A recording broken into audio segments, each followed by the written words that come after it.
to Shipwreck Cove after sailing through sharp rocks and different formations shooting out of the rocks, trying to impale your ship. And in the meantime, you also heard some singing that will try to grab the attention of your ears and distract you and steer your new ship directly into those treacherous rocks. But you guys overcame them and quickly dispatched the threat and began looking into this town of Shipwreck Cove.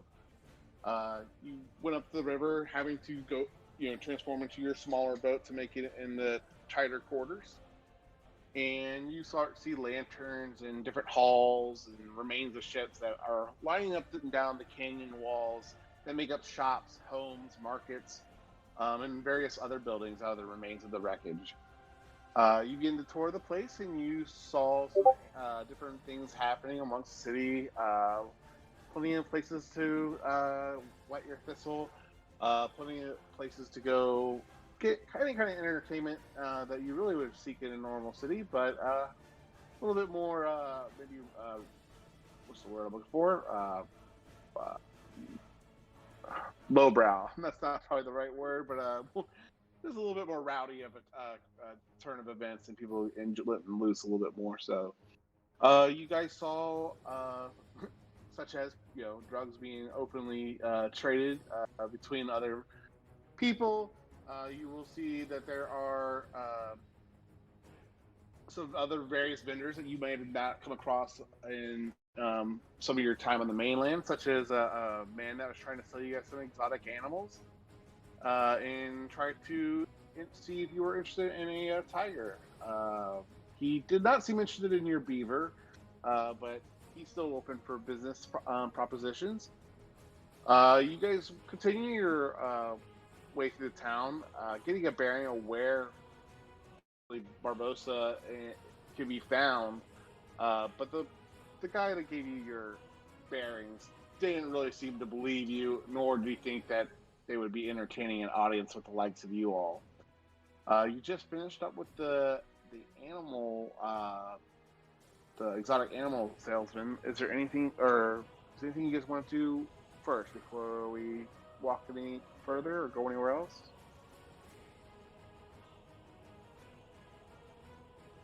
No, Lorna's just keeping a watchful eye on everybody going around them. Okay. Sure. Oh yeah, that was another thing that happened last session, that someone tried to lift Josel's purse of coins and he was able to stop them. So, good catch. Alright, well, you guys continue to make your way through the town. Unless you guys say otherwise, I imagine you're trying to head towards the quarters with Barbosa and everyone else. As you make your way up, you notice that the amount of people starts to go down a little bit, and you're seeing a little bit more, far from nobility, but more of the true sailors and pirates. They just seem a little bit more polished than the run-of-the-mill drunken slop that you kind of ran into lower levels. And as you make your way towards what seems to be almost like a gateway bridge with a bridge up, you kind of get stopped by one of the crewmen as you approach. And like, what business do you guys have up here?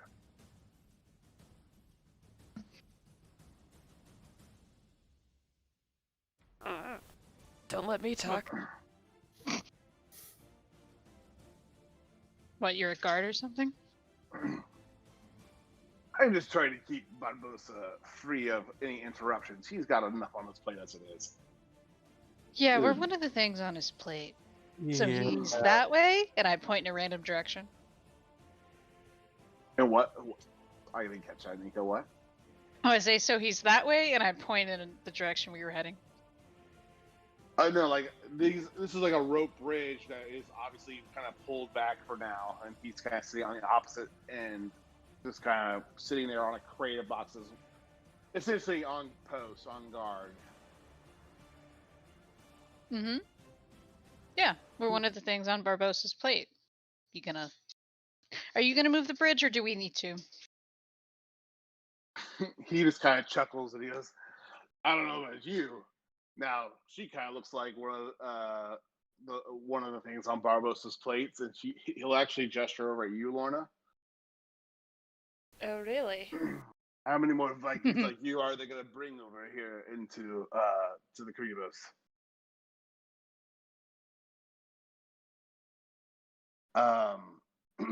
And he'll kind of just look you up and down at your Celtic, and obviously kind of Galos attire. And he'll look back. He's like, unless you have an order that I haven't heard, Barbosa is not expecting anyone else to be joining him. But everyone loves surprises. You don't know Barbosa then very well. I don't, but I'm pretty sure he does. And I point at Bart.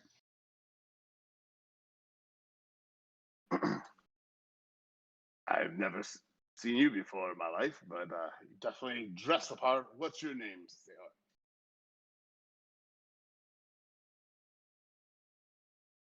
I don't know if he's actually here or not. Let's see. Bart? Oh, he messaged me. Oh, he's on the phone call. Yeah, we like turn the Bart and we see Bart talking on the phone. Yeah. On a seashell. Like, finger up. On a conch. Stage fright. Oh. You know what? I didn't bring my water bottle down here. Let me see if I got an extra one. Oh, I do. Cool. Yeah, I'm good. I'm good here. What's up? He just basically is saying that Barbosa is busy. He has other company, and he's just kind of sizing you up. And they're like, yeah, but he is. But obviously, this guy doesn't know who you are, Bart. So he goes, you're definitely dressed for the part. What business do you have with Barbosa? Don't tell him the truth. He doesn't bother. He's just gonna go straight past him.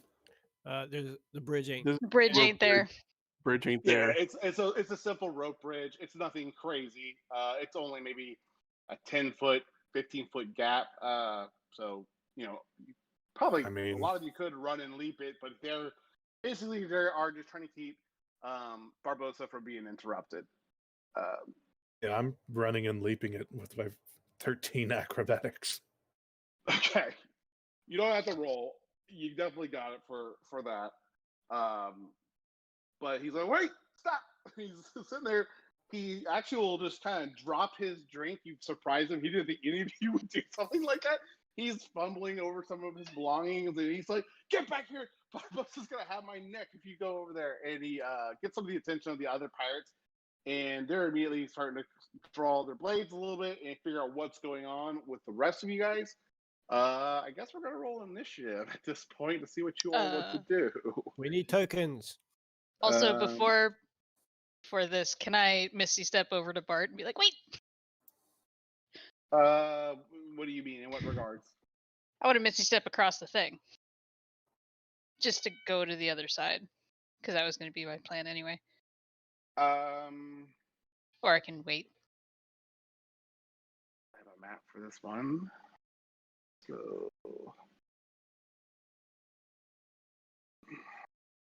Improvised map. yeah, this is going to have to kind of do, but there's no rope bridge on this. So, whoops. All right. So, No, there's a rope bridge right up here.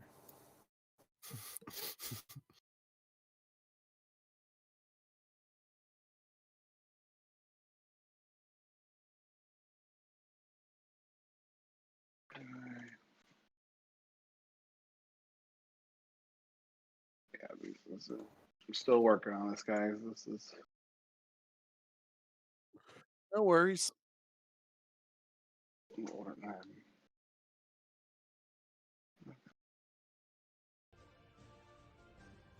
I see darkness. Oh, you guys don't have light on this? Settings here. Dynamic lighting's off. Fog of War is in. Oh, I know why.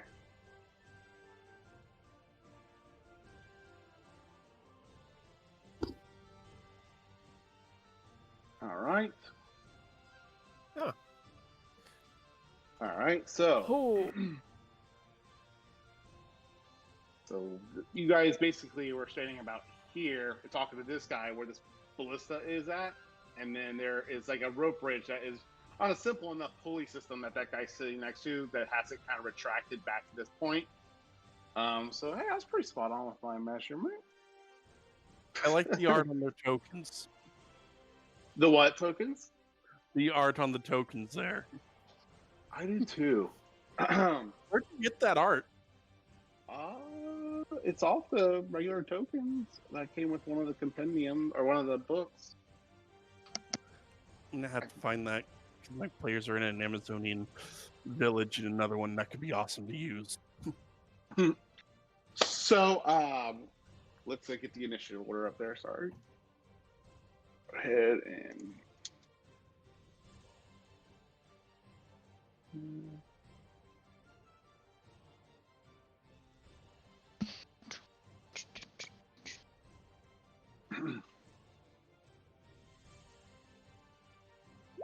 All right. So, I'm sending order. Everyone's in there. All right. So immediately, they're just the one guy is trying to fuddle with the rope. He's trying to extend the bridge to kind of come over and approach you. He shouts over to a few guards. The other ones are pretty much drinking, so these guys kind of approach, weapons drawn. They're not attacking you. They're just like, what are you guys doing? You guys get to storm Barbossa's cabin, try to basically get a bearing, but they look prepared to strike at you. These guys are too well into their libations. These guys kind of got their attention, but they don't know exactly what's going on yet. But from this guy right here to the right, they're all well aware of what's happening right now, and they have their weapons drawn at you. And while the one is trying to extend the bridge, they're going to stand there. You cannot enter there yet. And Cronus, what do you do? Oh, where is your token, Cronus? I don't see you on here. I'm in the group. I'm in between Josel and Lorna. That's where Faye is. Ah, there we go. Oh, okay. I was like, I don't see it. Very nice, Faye. Cronus put Faye in front of you. That's the best kind of AC there is. I am not a shield, Cronus. Put me down. I mean, you are for me, but yeah. I mean, what's your We're all AC? for me. Faye? 21. Okay, so it's like I having like a plus 21 shield. Yeah. Yes. Yes, it is. Cronus, what do you do, sir? Alright, I'm gonna walk up to this guy here.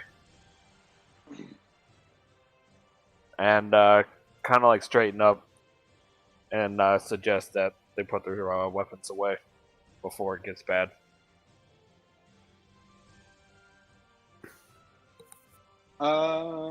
Make are you trying to intimidate him, I imagine? Yes. If you are, go ahead and do roll intimidation. Do a macho roll. He, Oh. I'm more afraid of Barbossa than I am of you, Dragonborn. And I think there's more of us than there are of you. He'll say back. Anything else with your turn, sir?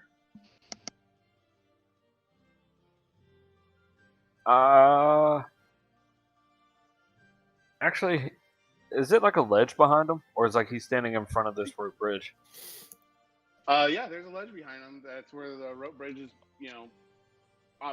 there's a ledge. You look down, and it's quite a drop to the stream or river that kind of goes through this canyon-like structure.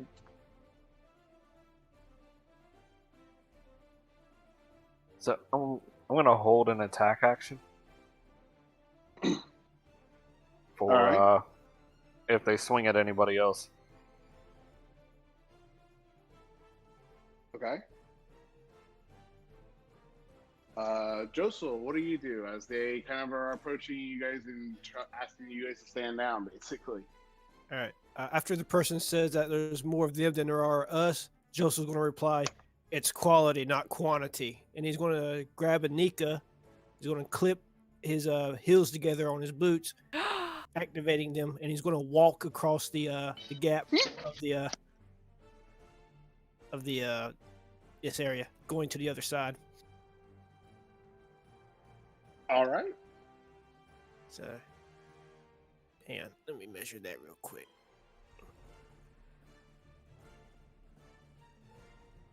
Yeah, he'll be about halfway. Okay. So it'll be right about here. Anika, are you resisting? Nah, All right. I go along for the ride. Where are we? We're halfway across. I only have 30 feet of movement. Like here? Which, that person next to Cronus will probably get an opportunity attack. They're not really. This isn't necessarily.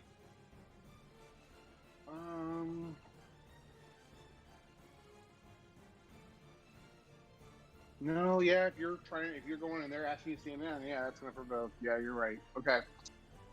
Let's see here. So Was there are something they?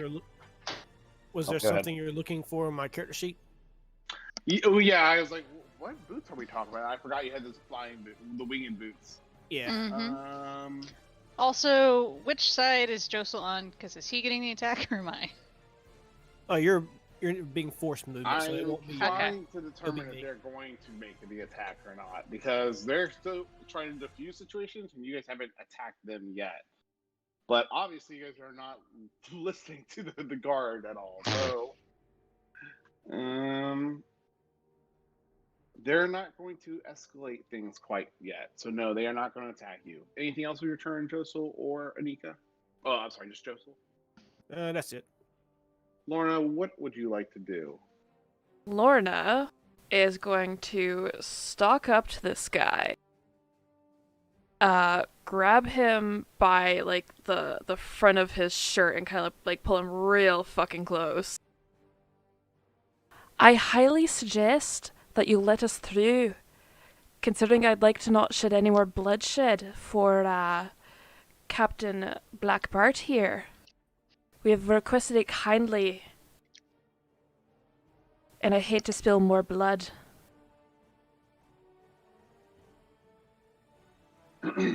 Go ahead and make an intimidation check.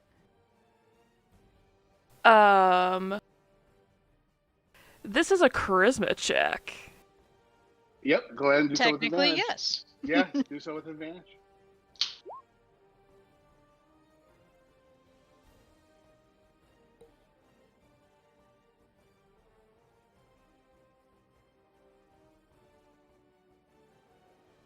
That's not a bad roll. No, it's not a bad roll. Not for me, it's not.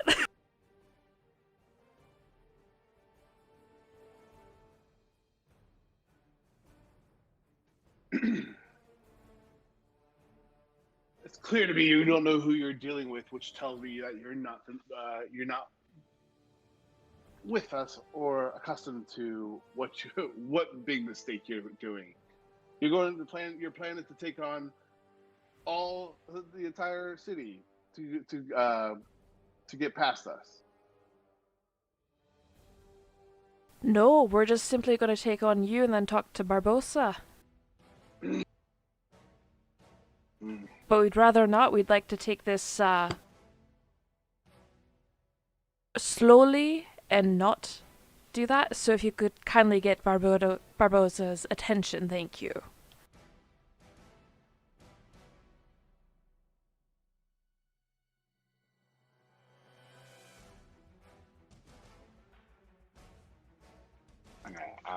I need a roll.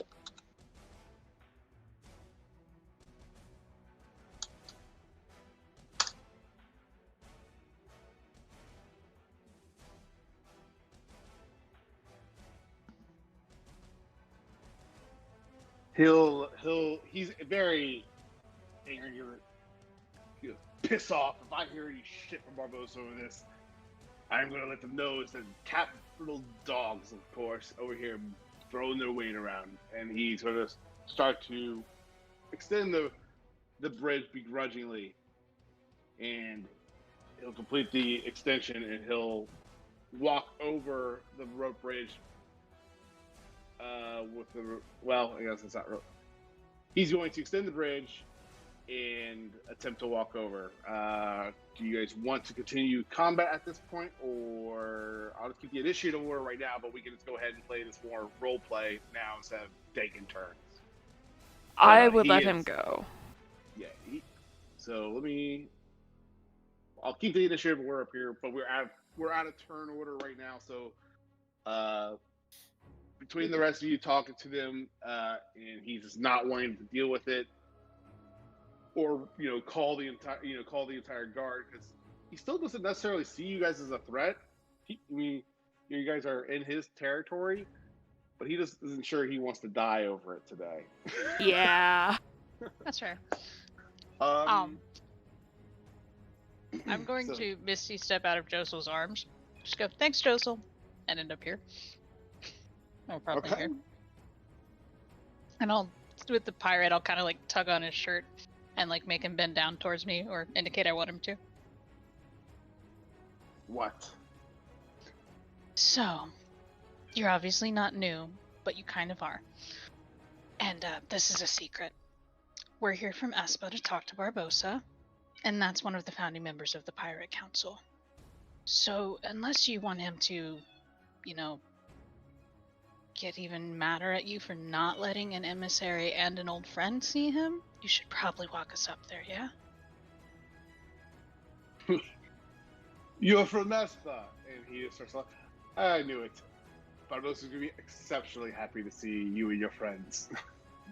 That's exactly why you should take credit now, yeah? I don't know about taking credit for this, but he leads you ahead. He walks you over here. Oh, sorry. Where's the door on this? It's actually over to the south side. I was about to say, like, I know my way. Kicking that door open. Now I wasn't sure we were gonna have a battle, but I probably should have, so I didn't really get. But wait, why can't I do the reveal areas? So we're gonna pretend there's a door there, and back to the token map, and there's gonna be a door there. Barbosa, you can open that, and inside you're gonna see. Oh, no, he's not going to open it. He's going to dramatically kick it open. Okay, before we get there, I just want to know where everyone else is at. Is everyone with Barbosa at this point, crossing the bridge? Is anyone sticking behind? So I know where everyone's kind of roughly positioned. Joso's following. Okay. I mean, I'm the diplomat, so I'm coming. I'm coming as well. Gotta make sure everything goes according to plan. I will wait outside and listen for any Wait, signs Faye, of we have trouble. a plan? I think we're just waiting at this time. We're gonna try Okay, and got kill it after he punches him. Just making sure.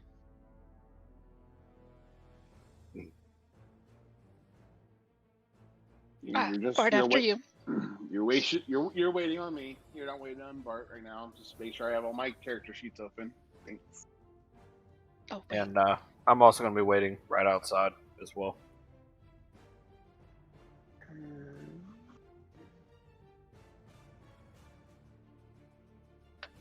All right. So right now, I got Lorna outside, Cronus, and a few of the swashbucklers that followed you guys across the bridge, in addition to the guy that first was activating the bridge to get you guys here. And then Josel, today, Anika, and Bart are going to be going into the quarters, correct? Mm-hmm. Okay. Yep. All right. So sorry, Bart. Bart, you describe what you do. And I'll reveal what you see. He dramatically kicks open the door and stomps in. All right. And you will see a familiar face at the head of the table, surrounded by quite a few other individuals in the room, some varying other pirates, but you are going to only really recognize Barbosa in this room. You will also see you'll also see someone that is. Did you see him at Atlantis or not Atlantis? No, you were at Atlantis.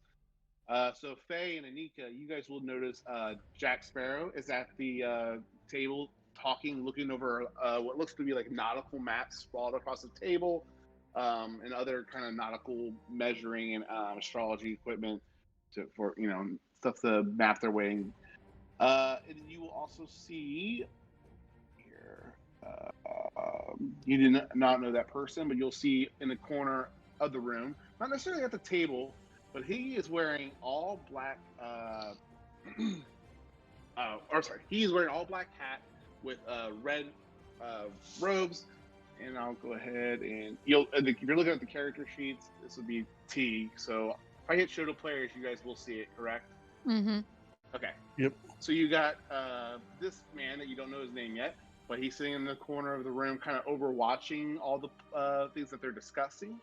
You'll see Barbosa at the head. You will see Jack Sparrow as well at the table. You will not see Elizabeth or William Turner. Those are some of the pirates that you know that is still on favorable terms on the council. William Turner is not on the council, but he is wed to Mrs. Turner. Let's see here. Try to make sure who else we got in here. You will also you'll see some individuals that are dressed very odd for the group. They are dressed in different leathers and hides. One has some skulls that are a human skull on his side dangling, with very odd tattoos all over him, and his hair kind of pulled back in a ponytail. I'll go ahead and share this picture because I think I'm doing a horrible job describing him. But very muscular, very brutish man overlooking the table. And Bart, Jesus, that's hard to have two B names in a row. Bart, you throw open the door, and what would you like to do with that information, sir? Which head is he at? This one or this one? Yeah, let me put him on the map here for you. He'd probably be probably right here. I'll go ahead and start placing these guys around the room for you.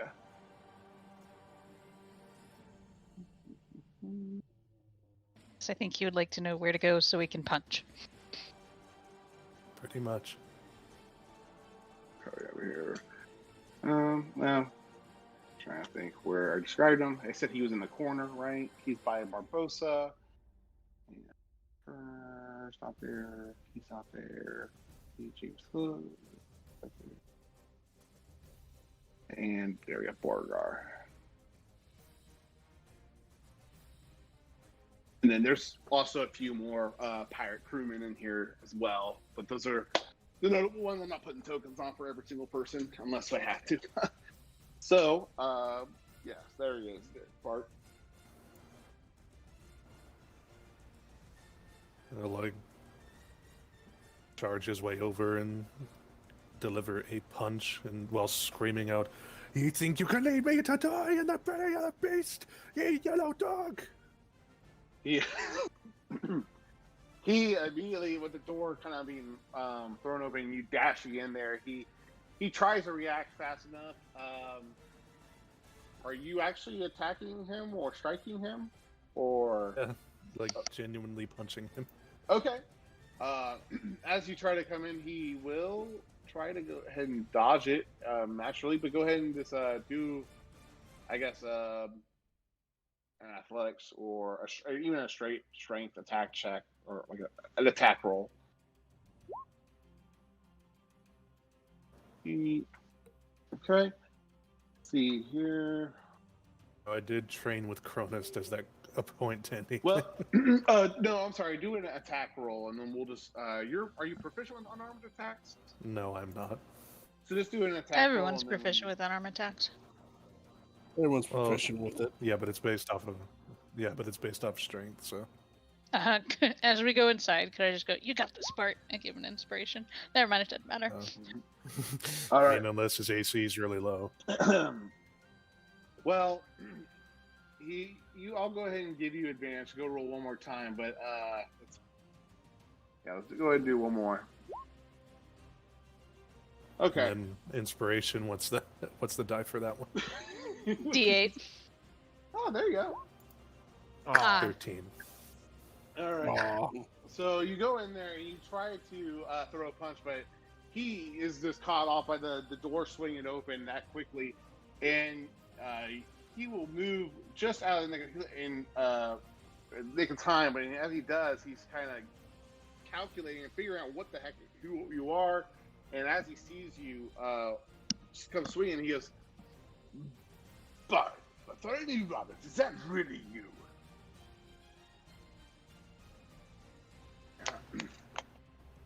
Well, I'm I'm debating on punching him again, but I don't think I'm gonna make it. So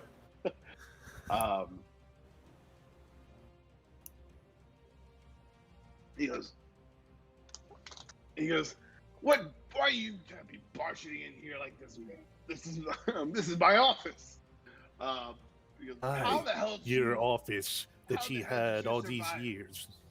This office that you had all these years with, still alive, it seems, didn't come back for me. Did you? Left me to rot in the belly of that beast I've been down in Atlantis these past centuries.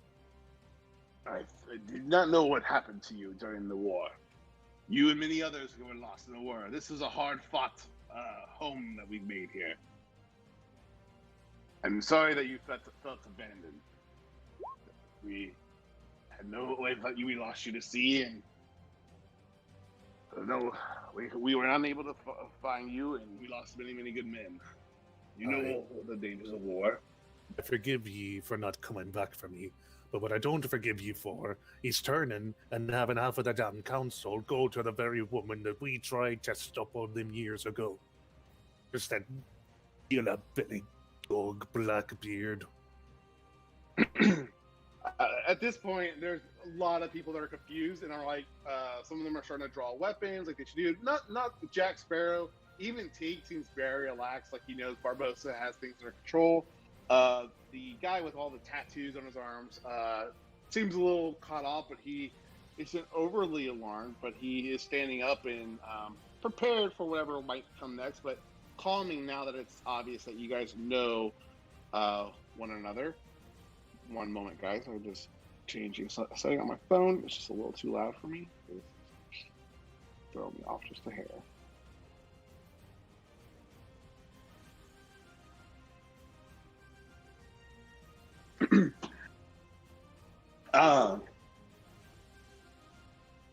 I'm doing everything I can so we don't go back to the Empress.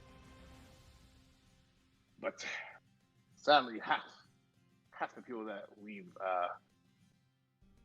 maintained this pirate order for some time have decided that the Empress's offer is more fitting for them than our own freedom. They're replacing one owner for another owner.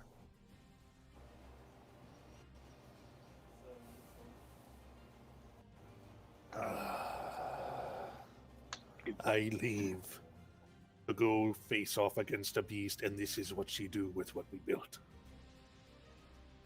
I did the best I can for the past 100 or so years, but these are pressing. Did your best, did ye? And explain how we're on the brink of war with Espa again. How this damned Empress has got your claws into 2 of the pirate council. 3. It's 3 of them.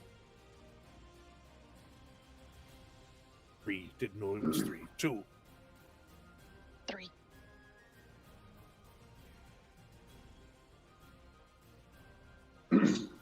I don't know if I would use the word "let," but it's a problem we're trying to deal with, and make sure they pay the consequences for disobeying my orders. Turns to Sparrow. Does your map tell you where they are? We do know where Blackbeard and most of Black's Armada is at. It's kind of hard to miss his floating fortress, if you will, out at sea. I don't know why I'm using the same pirate voice. I only have one pirate voice, apparently. Oh no. Oh shit. Sorry. Yeah. He will say they know where he is, where Blackbeard is. It's getting to him is the problem. His forces have grown, and the deals he's made with the Empress and the Forgotten has definitely given him some perks that he would not normally have. More ships, more firepower, more crew. Crew. He's nothing without a captain. We take him and his second out, and they come crawling back. Know how these men and women are. They never have been the type to lead themselves. Well, if you promise not to punch me again, Bart, I would definitely trust you enough to share some of the details, and he'll look at the rest of the other room. He's like, Bart and I sailed together for many years, and he was one of the founding members when we first started this order in Tortuga. And he'll just kind of give you a group just a quick background of yours and his relationship. Is there anything you'd want to add to that? Does everyone else want to come down in here and sit down? He goes, are these part of your crew, Bart?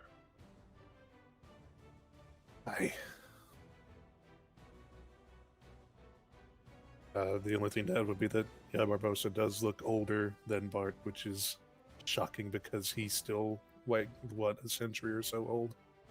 Yeah. Bart looks about as old as when you first met him. But he hasn't seemed to have aged.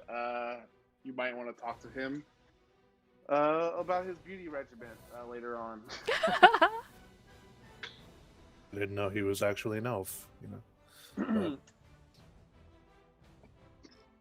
No, he's a human. He is human and human looking, just like you. Yeah. He has the same condition. They curious. Sorry, there's a couple things there. So They would probably casually have her detect magic guys active. Okay. He gives no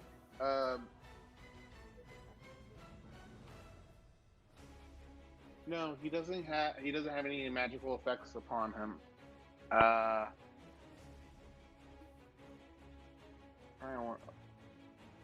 Yeah, you don't detect anything like that. Nope. looks over to this guy. What is a Northman doing at our tables?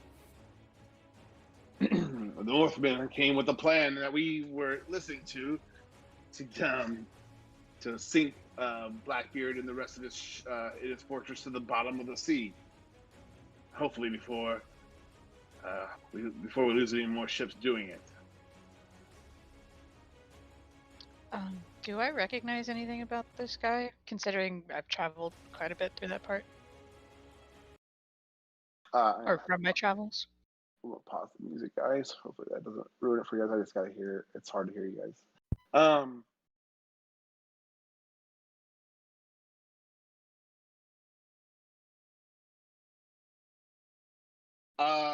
Yeah, Anika, you will notice by his attire, his size, his whole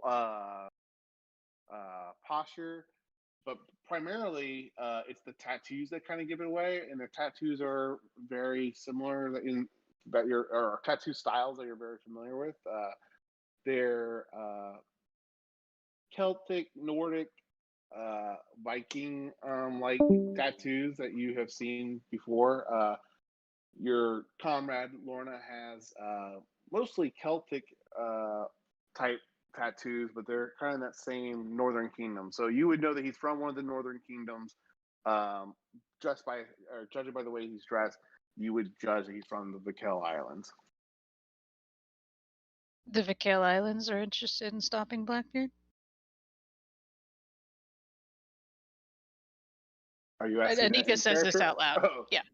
Anika says this Well, out loud to the room. Who's all coming into the room? I guess now is and taking or at least approaching the table. I'm still outside. Oh, I'm gonna Okay. hop up on a chair, Okay. like I belong. Josel, are you still with him as well? Joseph is going to stay like just outside the room, just in case. Okay. And then Faye, you staying by the door, or you want to approach the table as well? I'll approach the table and gracefully or politely take a chair and sit down. Oh, I do no politeness involved. I just do it.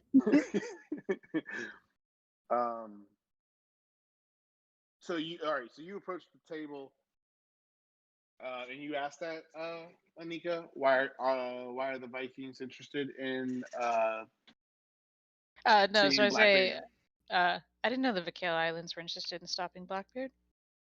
Is it the trade thing or Viking thing? They're not. They're not only attacking you guys. Oh, It's not only happening, or they're not only stopping you guys from getting over to us. They're stopping us from getting to you. The fighting is all on all sides, and we don't have the aid from the rest of the northern kingdoms right now to really put up a good defense. And we've been fighting ferociously and not giving up an inch, but it is course. draining on us. why don't you have the air aid? Yeah. Well, we don't have the same naval strength as in size as Espa does. It would probably take all the kingdoms to amass a fleet that strong. So we need to pull elsewhere. And right now, the rest of the kingdoms are busy looking into things and rumors out in the east. Oh yeah, I've heard about that. So just to be clear, one strategic to another, it would help everyone involved if Espa, the Vakale Islands, and the Pirate Council went after Blackbeard. Yeah, all three united together. This is what you will feel noticeable tension in the room at that kind of suggestion. Borgar will look at you, Anika, and you can just kind of read it that it's a sensitive topic, but something he has brought up. And then before Borgar will speak, Barbosa says, "We ain't dealing with Espa any longer. Between us and the other islands, we can take care of these back here with our own plan, and then take our independence by force if we need." No, Oh. you can't. No, you can't, you blasted fool. You would have done it already in these past centuries, that you ain't. He's got a point. Also, you're gonna fight two wars, and possibly lose one or both. Wait, 2 wars. Isn't that what fronts. you heard? Yeah. So you're gonna fight Blackbeard, where you have very little chance, as you've all just said. Take heavy casualties if you can stop him at all, and then you're gonna try and fight Espa. That sounds unnecessary, doesn't it, Bart? Sounds like you've been drinking nothing but hard rum on these past centuries. It's gone to your head. Medeiros already felt a blow in the impact of Blackbeard's ships and attacks already. They came to us seeking aid, if you don't recall, to help them defend their borders. If we just choose not to defend Espa any longer, we'll let Black's Armada do what they will over the next coming months, while we go in when the tides are frozen and we can go through on smaller, agile ships. And he'll kind of gesture at you'll notice now on the map, like an overlay where you notice it's not using like the traditional pirate ships and stuff to represent, but they're talking about using the Vikings smaller, more nimble ships, and using the Vikings ships and us producing ships faster. We can create more of these ships and get through the frozen icebergs and get to his fortress without the worry of his entire fleet. And while you do so, here's what's going to happen. He's going to be building back up his numbers because the Empress will have any amount of slaves handed over to him. You're going to go in these small boats and then have these new powder weapons that shoot thunder, blow your little blasted ships apart into splinters. You're gonna drown just like I did. Yeah. To add to that, are you going to sneak into Espa before or after Blackbeard gets all of these people to join his army? Because, like, which one are you going after first? Once we kill Blackbeard, I'm sure many of his ranks will fall back in order. I'm confused. Are you killing? So you're going to try and kill Blackbeard first, yeah? Here's a little wrench in your plan. If you're letting Blackbeard attack Espa, he gets more people around him. You get the same amount you have because you're not really recruiting, as we've noticed. And he gets more, which makes your jobs harder. And as you've already undoubtedly noticed from the tension in this room, it's already near impossible for you to get to Blackbeard with your current plan, yeah? I'll take the silence as a yes. So you need another plan. We are planning our, and Borgar will start explaining the approach a little bit more. Like, when the frozen seas come through, most of their fleet will not be as potent or as effective as they could sailing in open seas, and that's where we're hoping we can storm their ship with less defenses at that point. Barbosa, Commodore, how many years you been a sailor? You know the answer to that, Bart. Now, what happens normally when the northern winds come and chill the waters over? What happens to your crew? You just leave them on the ship, or do you send them somewhere like, say, Shipwreck Cove, Tortuga? You can have all your men concentrated in case something happens. And you say he's got a fortress that floats on the water. If I had something like that, I'd recall all me men, just in case something were to happen and I caught news from my old friends in this here council. They were planning a siege with the Northmen. Well, I'm all ears then, Bart. Please, what did you and your friends come to offer or to help us in this? You came here for more than just to punch me in the jaw, I hope. Oh, that was mainly it. Bart. Want to give us the same deal that was before. Say bollocks to it. Been kicked by Espa so many times, I would rather not be kicked anymore. Get their navy, you have them do the heavy lifting when it comes to infiltrating the fortress. You do it, you take Blackbeard and his men, and then we pick up everything here. We leave. We go south to warmer waters and better ports and more ships ripe for the taking. South has been far too comfortable in our absence, and with us gone, Espa won't have any buffer state to keep the real dangers out, like the Northmen. And I'll look over to the Viking guy.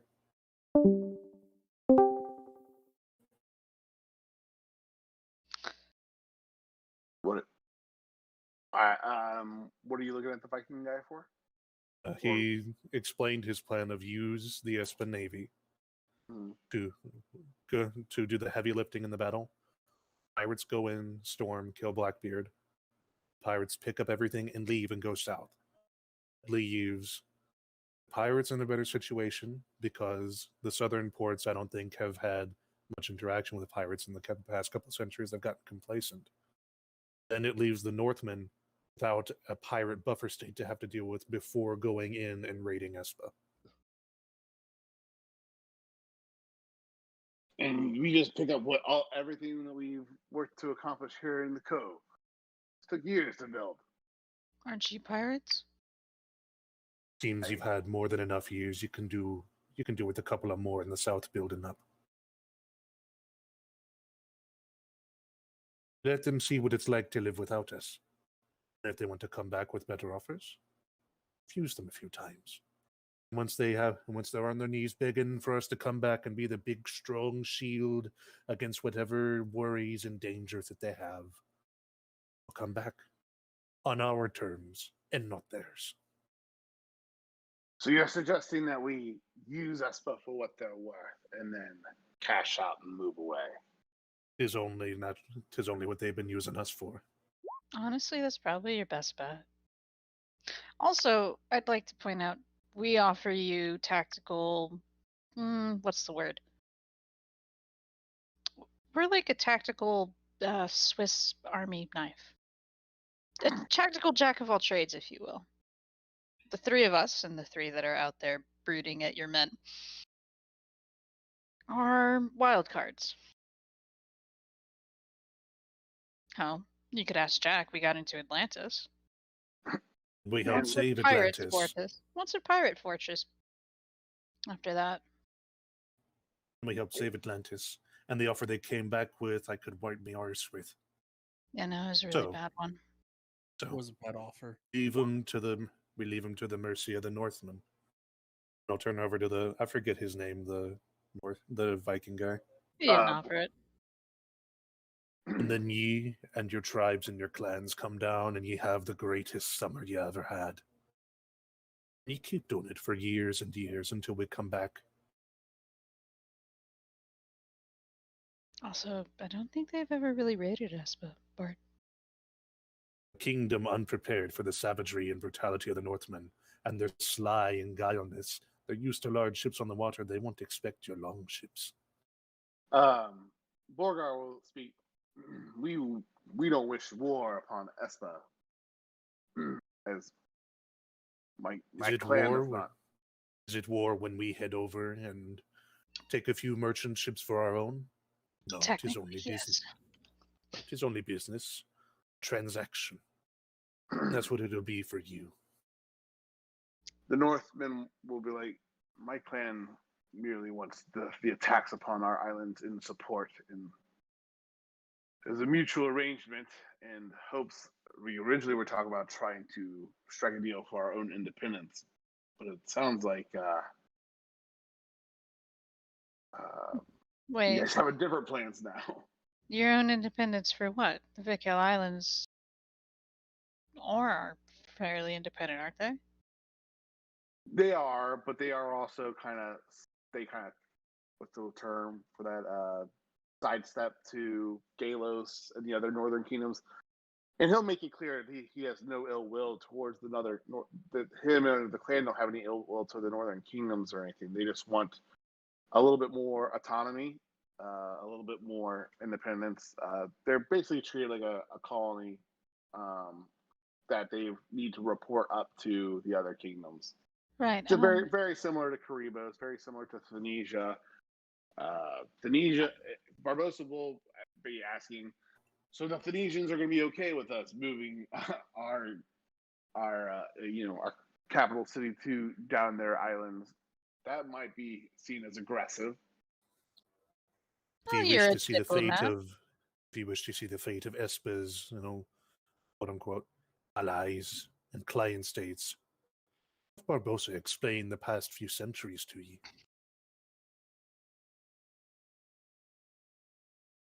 What out of character? I didn't catch that. I didn't get that either. What? He said, if you wish to see the fate of Espa's allies and client states, and he does like the quotation marks with his fingers, ask Barbosa how the past few centuries have been. That's They will not give you. Well, It's not what he isn't that asked what he? for. No. No? He's saying right. So he's asking if they go down south, the south countries are just gonna let them do that. There won't be the pirates to be the buffer. No, he's saying about the Barbosa's existing. saying if they move the cove, no one's going to attack them for moving the cove. Or There will be some hardships. It's Well, better yeah. than staying under the thumb of Espa. Or they'll just let him. he's Well- more worried about the people of Phoenicia, like the island people of Phoenicia. Will they just let them set up ship? I mean, he's not going to ask for permissions or so, but I mean, he's you are- asking, then he- what authority, I guess, are you promising sanctuary in Phoenicia? I'm not promising sanctuary. you need sanctuary. I We thought you were promised all cutthroat pirates. What do you need Well, we promise of promised- safety for? Well, Well, we promised it when we came to Shipwreck Cove and Tortuga. Can you perhaps we pick have a place got- in there, old man? Perhaps we are getting a little soft. We never asked permission before. We'll take our spot. I like this idea. It's better than the one that the DM had originally thought of too.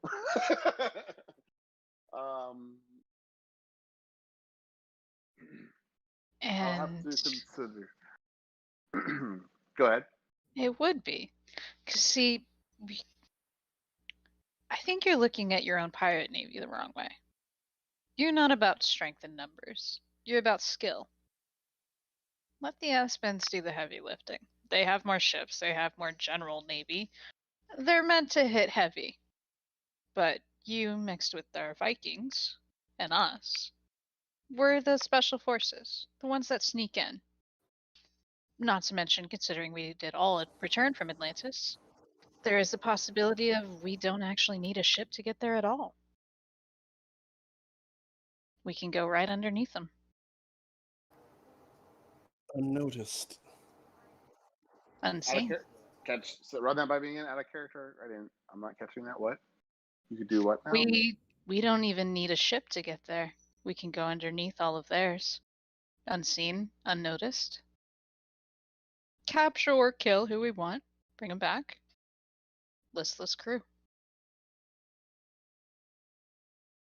We have our own ways of doing it, and Espa's pretty good at making things to allow people to go in the water. Borgar, or the Northman, he will visibly nod in agreement. He's like, and he'll kind of look over at Barbosa. He's like, I've told you, Barbosa, we do need Espa's help, or at least need their numbers to make this happen. And the Atlanteans are already at an advantage that they could pop out of the sea right onto his ship and attack if we had to. Exactly. Multiple fronts of attack. We Now, give you options. Out of character, because I don't want to push you guys anyway. Are you guys looking? Because he's kind of suggesting that you guys are attacking. I thought Bart, you had made a comment about trying to draw him out somehow, but he's still on this whole. We could attack during basically where the waters are difficult to navigate and treacherous, and with Espa's crews and stuff. Yeah, no, he never said anything about drawing Barbosa out. Okay, so he's like, so what he's saying is that he's kind of agreeing. The Northman He's agreeing with me. He's agreeing with you. He's saying that in fact he's actually specifying that we could still stick to our plan, Barbosa, and bring even more men on our attack against his floating fortress. He'll say, with Espa's boatyards and ship makers, we'll be able to make more of these ships than my clansmen, as well as your crew will be able to do in that short amount of time. So he is also in agreement with you. And Barbosa is thinking it over, and he's really liking the sound of sticking it to Espa and leaving, because that's awesome. Yes, not to mention, as in case you weren't aware, although someone who's been alive as long as you have, you should be, you kind of have Espa on their back foot. They need you a bit more than you need them. Well, that's not true. They make your life a lot easier to deal with, Blackbeard. Why not use them for that and then just, well, fuck off. Leave. It would make us way more of an issue in dealing with the West, between the trade route between the West and the East, for sure. We would have our hands on a lot more lucrative markets, even. He'll say that Captain James Hook did very well in some of his piracy down there and around those islands. It's good money to be made down there. It'll be a challenge, but this fortress will be the crucible upon which the crews will test themselves and be ready for the south. Building a shipwreck code was a challenge. We could do it again. If we did it once, we could do it again.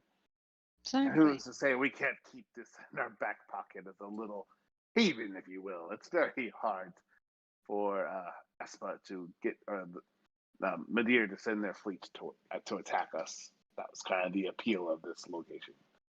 Mm-hmm. But you can get Espa to agree. And actually, and this is out of character, my fault a little bit, because I meant to have this conversation while these conversations were going, but this took a different and fun turn. But Jack Sparrow will say, he'll look at you guys and say to Barbosa, the fact that I'm seeing these individuals not dead and all walking around still breathing, and he kind of looks at you guys and judges you for a second to make sure that you all are still breathing. I take a very obvious deep breath. Yeah, And so something tells me that they have a knack of keeping the skin on their bones. But he'll look at you guys and he goes, "But you haven't answered any of my questions, and we've yet to hear a word from a deer, which tells me probably what we are already know. What has Oh, happened to Ursula and the Kraken?" you want to hear a word from a Escape. deer? Hi. They sent us. I'm saying, what happened to Ursula and the Kraken that you guys promised you were going down there to kill? I don't remember us ever saying we were killing a kraken. Escaped. Had her on the back foot, was about to slay her, but she vanished into some other place.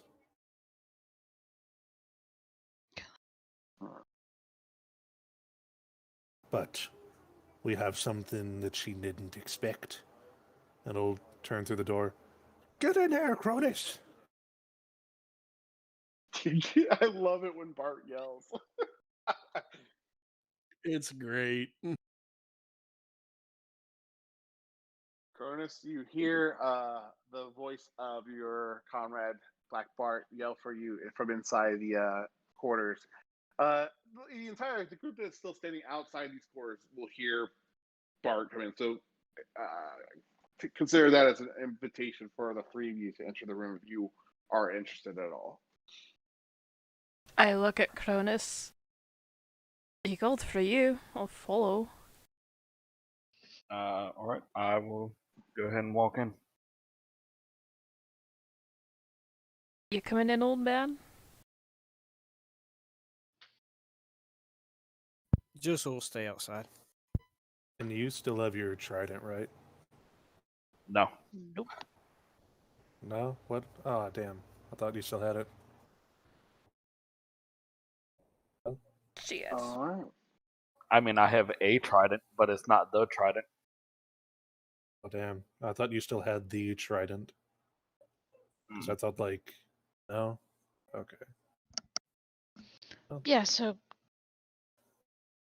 All right. So I don't know where you're going with this part. Cronus, I'm sorry. So Cronus will come in, and or as you guys come in, Lorna, you are going to recognize the Northman. That not more than that, he's just a Northman, but you're going to recognize him as Borgar, and you'll know that him as the nephew of Killian Bracken. Sorry, say his name one more time. Borgar. Borgar. So it's his full name is Borgar Gearson.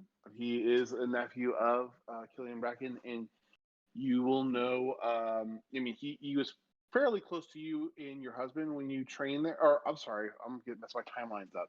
Your husband died before you went to the Vikel Islands, didn't you? Yeah. He would have trained with you, not your husband. Sorry about that. That's okay.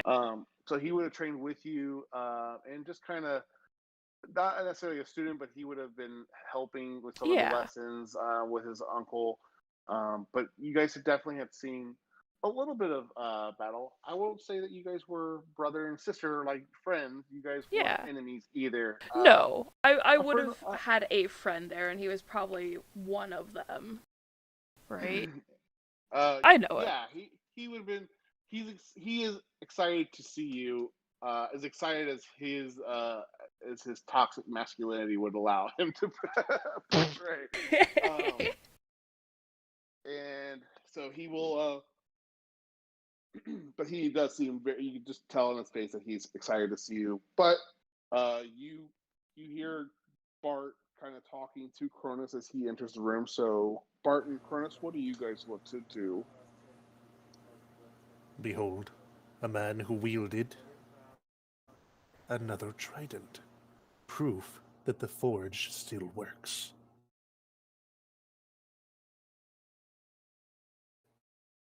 And where's the trident now? You brought me the Dragonborn that forged the trident, but no trident? I forget what we actually did with the trident. You guys gave it back to Ariel. Handed it over to the Queen Ariel. The rightful ruler of Atlantis now, you know? And with her wielding the trident, Ursula won't be no problem. And it's not like her father can send the Kraken, considering he's no longer with us. So, out of character, just a reminder that Ursula still has her Triton, though. I'm not telling them that. Okay, I just want to make sure. That's why I'm saying that real quick. Okay. Well, if as long as so you're telling him that King Triton did die, he would have known that because that's a pretty newsworthy event. I am, They and I'm were- saying Trident died and Ariel has his Trident, so it's not like Atlantis survivors can send the Kraken after them, which is all technically true. Because Ursula's not from Atlantis in Onika's mind. She's from evil. And Bart doesn't exactly know how the tridents work, so he's like, "Hey, new trident, she controls it now." Oh yeah. You guys are doing fine. I'm just thinking in my head how to respond. Then it's not in Triton's hand, and Triton is dead. Mm-hmm. That's I'll count that as a victory, even though you weren't able to kill the Sea Witch. Do we know where the Sea Witch has fled? Nay. Haven't If I tried fi- looking for her. If I find her, I'll enter it myself. Get in Owes me line. that much up to. Oh,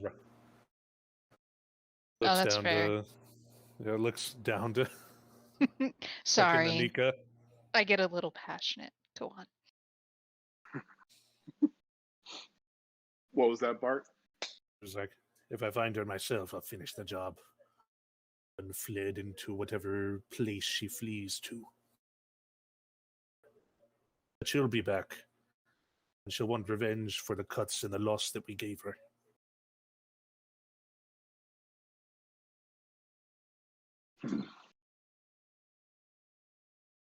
Barbosa will. So, shall we put it to a vote then?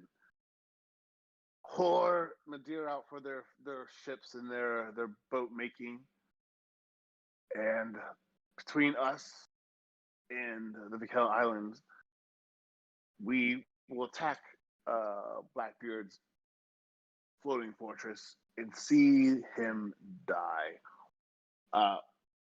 And then that's still open for debate too, or at least try to find a way to sink that fortress and bring down him and his whole crew.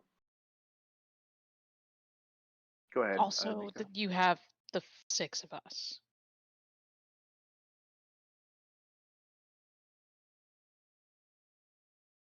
Then You that's have- Sparrow will then Sparrow, that's a vote yes for me, and then Borgar will say will also nod that he is on board. And let me see who else here. Elizabeth Turner is not here. She's already working on some of the ships. She's actually captaining some of the crew and some of the defenses between Espa and the Bay of Espa, really, not necessarily Madeira, but just protecting the inner bay for right now. 1, 2. Barbosa will nod and he'll look over at Captain T, who's really just been quiet, observant the whole time. He hasn't spoken a lot. He hasn't said anything. He's just sitting there smoking his pipe and just watching you guys and just making sure that everything's staying in order. And Can I roll an insight on Teague? Just kind of looking at facial expression, just kind of get an idea of what he might be thinking, if that makes sense. Is his beard black? Well, yeah, but so are a lot of people here. He is interested, but not heavily invested. He's basically just watching over to make sure that everyone's following the rules and the code. He will. No, he won't do that right now. But he's just examining the room and kind of keeping to himself, enjoying his pipe, and doesn't smell like tobacco that's coming from it. He's just kind of relaxing and not relaxing, but he's just really just to himself, but he's keeping a watchful ear and eye on the proceedings. That's kind of his duty, is to make sure that all are following the code.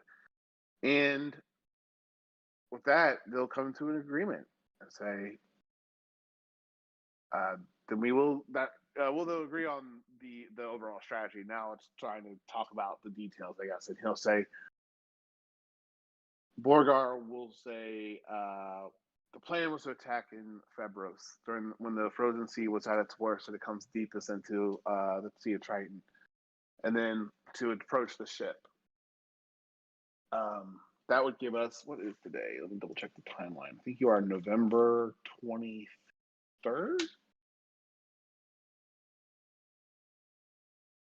Where are you at? Timeline. There it is. Picture me. Not right. King. You guys did the little displacer beast. Oh, 10.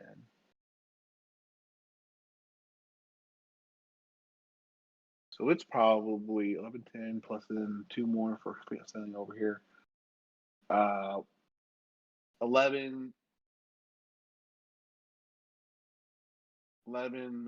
13 then right now. So November 13th. So they were, and they're saying that their plan was to launch their attack in November, February. And they're just talking logistics. Is there anything that you guys would like to have logistically discussed, or I'm kind of opening the floor to kind of get your guys' input. Be Real starting quick. the recruitment drive soon.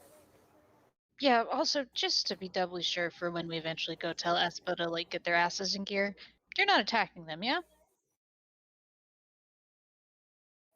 The truce is in order. We're not going to attack them until the fight with the Empress is over.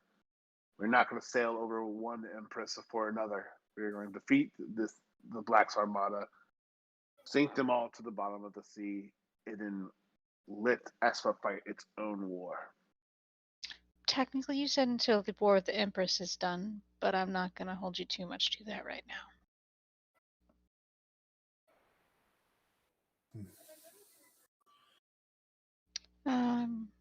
They Yeah. technically said they would kill Ursula, so we'll consider the even on renegotiated terms. Works for me. I can't talk like that. That's my throat up. Also, Lorna, that note that you showed Anika, where did you Yes. give it to me? I did not give it to you. I kept it for myself because it's family. No, the one from the Vikil Islands that you showed me. Yeah, I still kept that. Then I can't remember it, but I know it had something to do with weird Oh, February yes. things. Hold on. I have it. Hold on. I got it on my OneNote if you need it, Lorna. Copy image. Give me a sec. I found it. Yeah. That was what I got from my brother. Oh no, the one's to the west. Other one. Hold on. February's 27th. Lemor's tears fall for victory on the day of Sekreth's death. That one? Yes. Yeah. Shit, now I gotta go through my notes to remember who Lemor was. She was a goddess, right? Yes. She was a frost giant, but it's basically a old tale that the tears of a frost giant are what cause these icebergs to come down from the frozen sea. It's from what you can tell, the way it's described, from Lorna's perspective, it's mostly it's been embellished quite a bit, and it's mostly like a fable. But So, this might be a bit superstitious of me, and I say this kind of side-eyeing Lorna and other Viking dude whose name Anika doesn't know. But I think we should attack Blackbeard on the day of Sekreth's death. I think it has good omens for us. When did you become a sayer? Oh, I've always kind of been one. I just never did any readings. I grew up with it. So now that you guys are all there, it's like we were thinking in February for sure, and that was Febros, and Borgar will say that it will actually say that's how he helped get that letter to you and Madeir, and he kind of left it like that because in case he couldn't hear from you because he had known that you had been sent over here, so he got a letter across. Huh. He, you know, that was in case you guys didn't meet one another, but obviously your paths did cross. So that's not a fixed date either if you guys are wanting to try to move that up, but it will need to take place in February, and that is where the rest of the clan has been agreed upon that they'll attack. He'll share that getting back home right now is extremely difficult. Letters haven't been making it back to the Northern Kingdoms for a few weeks now. Honestly, we need the time to build. All three of you do. You, Espa, and the Vikale Islands. Build, recruit, train. And we need to kind of go free another kingdom to possibly help with all of this, yeah? You guys don't, and then Sparrow like, out of the kindness of your own heart. Hopefully, the kingdoms are paying you for this. Oh, they are. But also, we have our own specific reasons to do it. Nothing's ever completely altruistic, Jack. Haven't you figured that out yet? That's why I try to explain to my colleagues.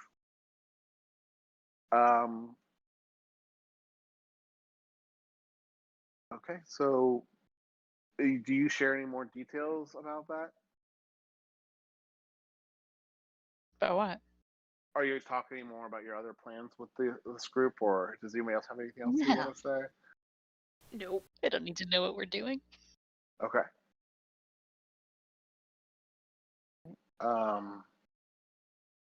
So you guys will go over the logistics for the next couple of hours. It started off on up and down with tension and stuff, but now you guys are all kind of seeing eye to eye.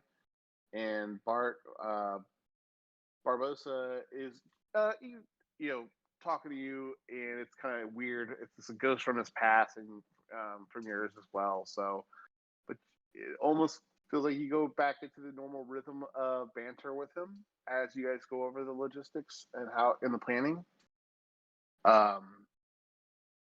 He'll also introduce you to Captain Teague Bart at some point during this session, and he'll explain to you that Captain Teague is essentially holding a position that you held at some point, not necessarily a person that votes on the day to day, but he holds the position of the code keeper, and he enforces the laws and the rules, and he has quite a few crewmen that report to him in Shipwreck Cove that kind of help keep things in order.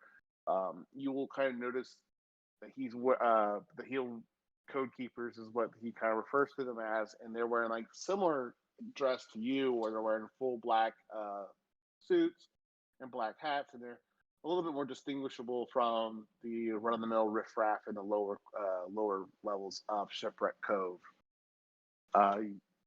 You will also have a chance, Lorna, to speak to Borgar, and at that point, what do you want to do, Bart, and what would you like to do, Lorna? Probably stick around with Barbosa till around nightfall to see if he's the same as what Bart is. All right. So it's pretty well lit here, but as the night or before I do that, sorry, Lorna, did you want to do anything with Borgar? And let's just open it up to the group afterwards. But go ahead and give you a chance first, Lorna. Yeah, if we have some downtime in the meeting, like if I can go over to him, I'll clasp forearms with him and say he's looking good. Time has aged him well, and it's been a while since I've been back home. When did you get here? Me and a few northern men came over here about how long has it been now? Jeez, before October's. It was probably I guess it was November or something. It would have been about 5 weeks now. That's quite a while. I was actually very Taking a surprised lot to of see planning you. and convincing. Go ahead. Sorry. I was actually very surprised to see you here. Didn't think you of all people would be here. Killian and Gita needed someone they could trust to get across and hopefully work out an arrangement that these pirates would see agreeable. It's taken a lot of effort to get this far. Seems that you and your friends have done a lot to help help Barbosa see some reason that we can't take this enemy on by ourselves. That's what I have them for. They do all the tucking, I do all the slashing. Yes. How is the slashing going for you, Luna? Have you picked up a few tricks and dropped a few bad ones along the way? I've caught up with a few. We'll have to test our strength sometime while I'm here. Oh, I don't want to hurt you again, Luna. You really But, think, after that last fight that we had, I don't think I was the one on the ground, covered in snow, thank you. Yes, well, I don't have a good excuse for not paying attention to the ice, but You live there for things Pete's sake. with that. What's that? You live there for Pete's sake. That's very fair. Well, perhaps to give you another chance while you're here, Chef Crow. I brought a few northern men with me myself. It sounds like your friends are not too bad in a fight, but No. we like to keep it our fights more than just fist to cuff. We are going to make you and your friends bleed if you'd like to spar a little bit. I'm sure I'm not the only one who shall bleed. Why are we talking about blood? Star to add to my list. Perhaps if you guys have some time left in Shipwreck Cove, or we can try to arrange something. A little, I don't know how big is your crew and how many would even be willing to fight in something like that. A little arena, maybe a little tournament. We're a crew of three 6. I do believe there might be 3 or 4 of us that would be going for that. I know definitely 2. Well, you let me know, and I will put together a couple of our best, and we'll give it a go while you're here. Absolutely. Not to bring the mood down a bit, but have you heard from my family or anything? Learning? Gatos is doing the best they can for the Vikel Islands, but they're the only kingdom, the Northern Kingdom, that is helping us out right now against the Armada. We just don't have the power to fight back against Blackbeard right now by ourselves. Kind of why we've got desperate call to come out here. The rest of the kingdoms keep going to Faywin. I hear rumors of threats and other ill tidings coming our way. I got a letter from the family, and Lornan's headed up there. Which I'm kind of worried about, but we'll see how that goes. Pray for your brother, but I'm glad that they're sending the McKinleys to where the threat is needed. You here to help us from this side, and it sounds like you've had your hand. You've been busy with elsewhere here in Twal since you've been across the sea. Oh, you have no idea. Well, Many perhaps you great can stories. Share some stories with me sometime. Absolutely. Well, maybe after I beat you, you need some time to recover. Haha! I assure you I shall be sitting on the side of your bed while you tend to your wounds. All right. as long as you don't hit me in the face. We'll see. Everyone else, what are you guys doing as they're talking about logistics and again, just how many crew they can acquire by late February? What type of ships they want to design. Just they're going over that kind of stuff. What would you all like to do? Just kind of listening in. Mm-hmm. I'm listening and making occasional sarcastic comments. More useful comments than sarcastic, while also spying on Lorna a little bit. Yeah, spying on Lorna. What? Bitch! This is interesting! This is interesting. Okay. Also, I'm still sort of paying attention to the pirate logistic things to make sure they're not being dumb again. Seeing that you guys know Barbosa. Barbosa is very chummy. The one guy that's kind of in a huff and a puff. He is going to go back to his original post, swearing a little bit under his breath as he passes you, Joseph, like, motherfuckers. Jump across my bridge, and then they don't get talking to. Risk my neck for nothing. And I told him. but yeah, you guys are going to wrap up your conversations and be able to come over to the planet before you guys, Barbosa will say he's going to retire for the night. Borgar will prepare to leave the room as well as a few others that don't, obviously live there. What would you like to do before being ushered out of the room? And if you don't want to do anything, what would you like to do next? Lorna, did I hear something about fighting? I need to kick his ass again. Again, you know each other. You can't be that obtuse. It's a story for another time, okay? Is it about exactly what I think it is? Long story. What do you How think can it it be is? a long story? You knew each other when you trained at the Vikel Islands, because obviously you have their type of training, yeah? You're married, so it's not that obvious. So yeah, you're just friends. Okay. Yes. Yes, we trained together. Gosh, he's the nephew of the person who trained me, and we're friends, and I kicked his arse more times than I can count. Yet he always denies it. Wait, what? Oh, he always fucking denies it. Oh, that you kicked his ass? Men. Right? I told you, Faye, it's not that interesting. Darn it. Ivy. But still, it could be fun watching you kick his ass. Oh no, it absolutely could be fun. We should definitely make a gambling production of it because this is Pirate Island. Oh, most definitely.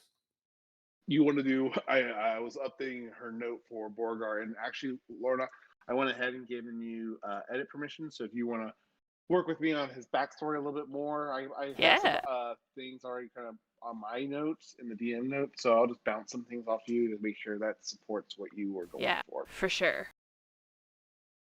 Okay.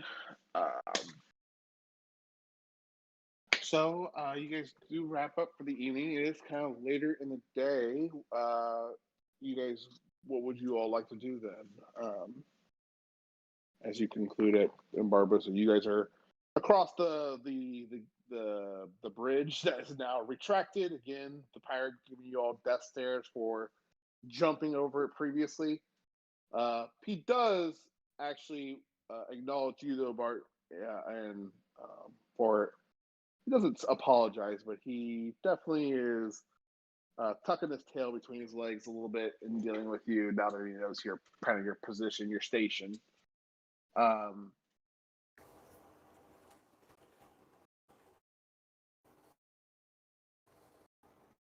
This turned to. Yeah, this was Teague, right? No. This is. I had you guys already leave as Barbosa retired for the evening. Unless you wanted. No, to like I said, I'm staying with him because I gotta find out if he's like me or not. Oh, I'm so sorry. Yeah. Well, he'll see that you want to talk privately or at least discuss, and he'll dismiss the rest of your friends then. And if as long as you all follow his request to leave, he'll then start to talk to you. Does anybody resist leaving his office as the night dwindles down a little bit? As a token, I wait about 10 seconds, raise my eyebrow, and then leave. Okay. He'll go over, pop another bottle of another cork off some wine, and pour 2 glasses. And as he does so, he kind of pauses with his back turned towards you, Chester. And Bart, and I want to move you to a channel as we have the rest of this conversation. Lorna, I'll go ahead and move you in there with us too, just so you can have that all going. Sounds good. Okay.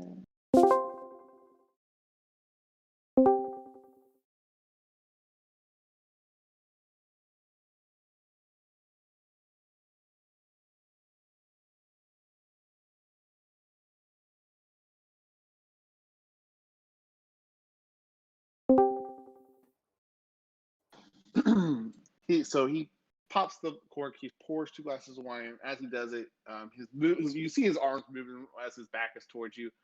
But you can see his arms kind of pause after he does it. He turns around to 2 glasses. I'm sorry, Bart. It's kind of a habit. I know you probably don't appreciate this like you normally would. And he'll still hand you the glass anyways. I imagine things don't taste, feel as good as they used to for you. Could say it goes right through me. I was worried about what might have happened. And this is gonna sound bad, but for the best of intentions, I was hoping you were dead. I was afraid that you were possibly afflicted with the same curse, and you've been alive all this time down there by yourself. And it seems like my worst fear was true. And he'll go ahead and start eating some fruit and meat that some crewmen have finally started bringing dinner and supper for him. And he'll offer you out of, as the social norm. He'll just sip on the drink that was offered.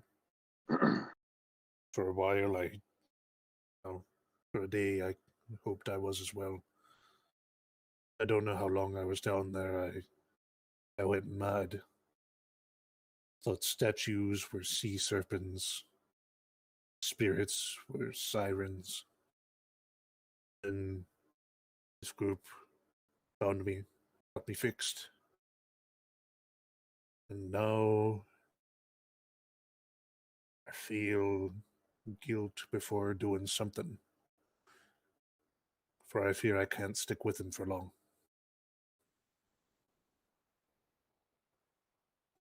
You think that death is going to come asking for your payment for the extra years of your life? Davy Jones don't wait long.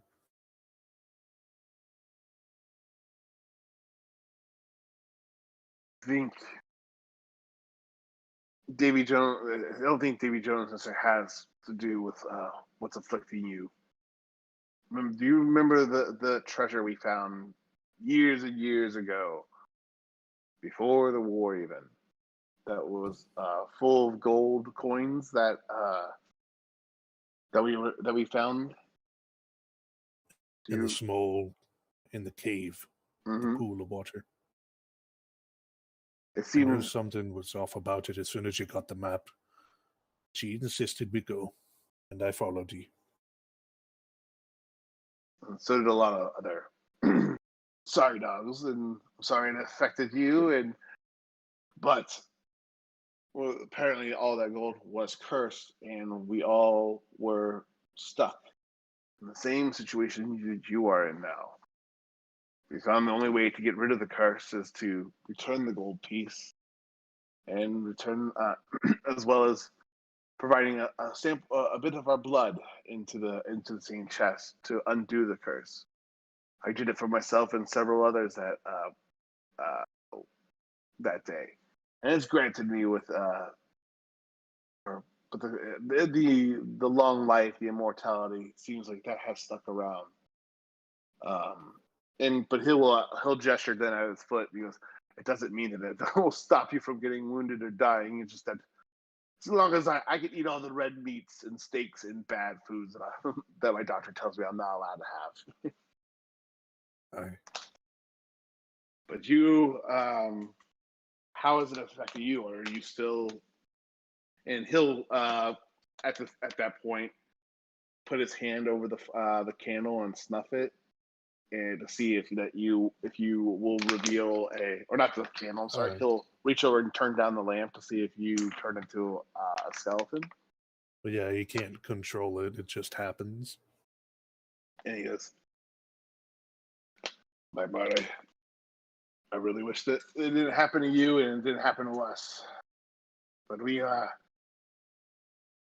you know how to get. You know, I can always give you the map to get back to where we left that forsaken treasure." I'd appreciate it. But It will. It would be difficult to get there. We definitely have.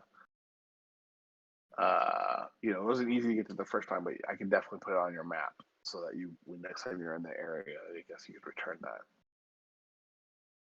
If you want to return that, is I don't know what it's going to do for your situation. None of us held the coin for as long as you have. hopefully everything will be okay and I can hold on where I'm supposed to be. But came for another reason. I suppose I needed advice. Always been good and wise in certain regards.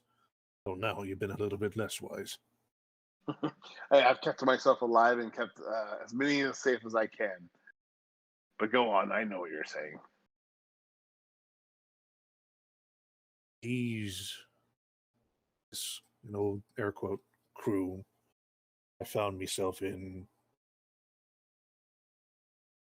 I know what they're doing, and don't get me wrong, it's not something that I would chastise or mock them for, but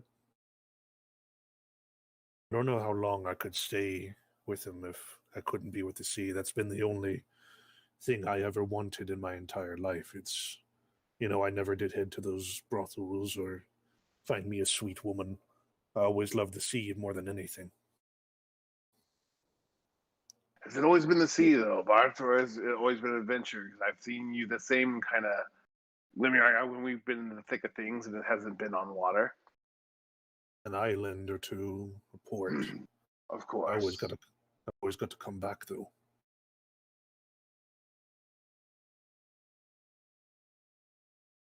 Think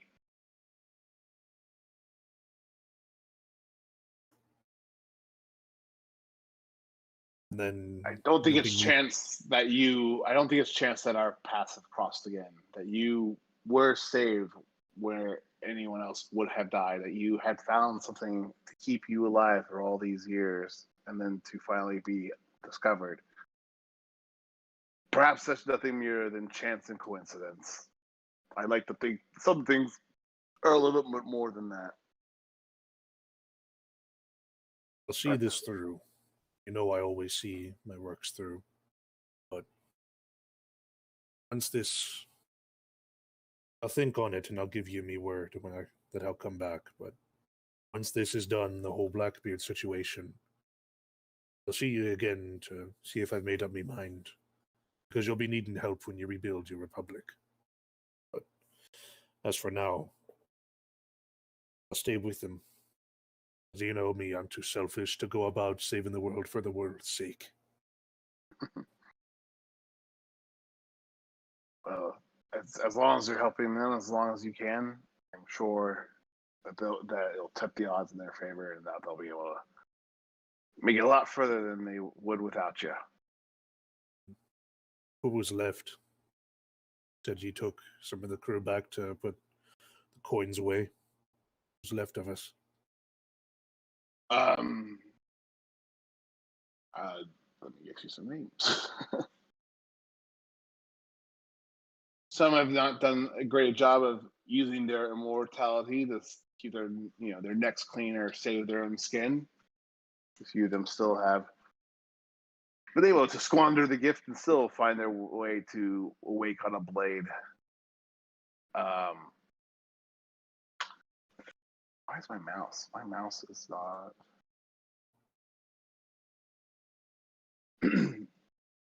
You were gonna have the ones that you'll probably remember most are gonna be Hassan and Gascon and Renard. But I know the last time I heard that they were sailing with Captain James Hook in hopes that they could find a place that with lots of treasures and promises of gold. Captain Hook was looking for a way to make ships fly. It is the problem when you chase the sun. You fall over into something you never knew was there. Indeed. Well, if we happen to find him, I'll see if I can bring him back. We can definitely use his help if we can talk him to fight against Armada. And they mentioned a nation. They mentioned going to fix another nation. I don't know what they got in mind, but who do you think would be best to help us out at this time? Sorry, out of character, I missed that. I was reading something at the same time. What was one more time? The group mentioned going to fix another nation while the ships are built and whatnot. He's asking Barbosa what place he thinks would be best to go and help out.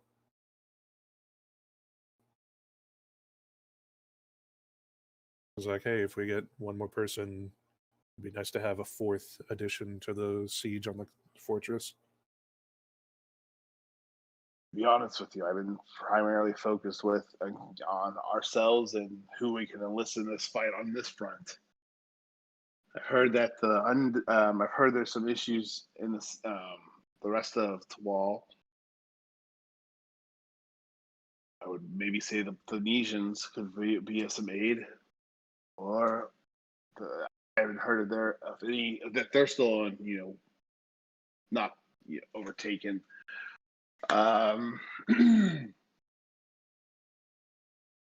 He wouldn't recommend. He probably wouldn't recommend another country. He's really kind of against the various capitals of Fantasia. He may suggest. I would say that Tunisia would be the other group that he would maybe see that they would be able to offer some assistance. He was not going to offer another capital or he's not going to willingly ask for another capital to get involved. All right. I'll bring this to them and see what we can do about it. I'll speak with you when we next meet for discussions and logistics and all that. Always gave me a headache about it. Simple to keep a few things. If you could talk Rosie out of one of their, infamous airships, I'll never turn that down. The Rosians have never parted with an airship before. It's been very rare. Hopefully, we'll find Hook on it. Well, I'd best get back to them. Lord, all right. Well, the sea will be sea god. Yeah, Poseidon knows what they're going to be doing in this city. He'll head on out and give a tip of his hat to Barbosa. Okay. It's good seeing you again once more, Bart. I'll see you again soon. Aye. And before you go, he is going to hand you a compass, and it is going to be in a map as well, and that shows you where they left the treasure to put that cursed coin back. And he will say that compass has some magical abilities, and there's a chance that every once in a while, instead of it showing true north, there's a chance that it might point you in the direction that you would like to be headed, and as a token of your reunion. and he'll share it with you. He's like, I believe this once belonged to you, and I Sparrow found it for a little bit, but I took it back to him after I took the title of Commodore. I look over the compass for a minute, I guess, remembering, because it's been a long time. Thank you. All right. I'll head on out to get to the rest of the party. Okay. I'll move us back to the other group then, real quick.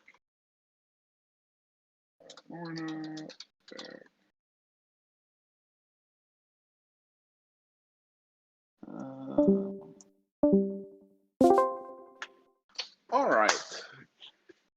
So you guys see Bart rejoin you on the other side of the bridge, and what would the group like to do? As you guys, it's late in the evening, and you're sitting around waiting for Bart to come out of his meeting with Barbosa.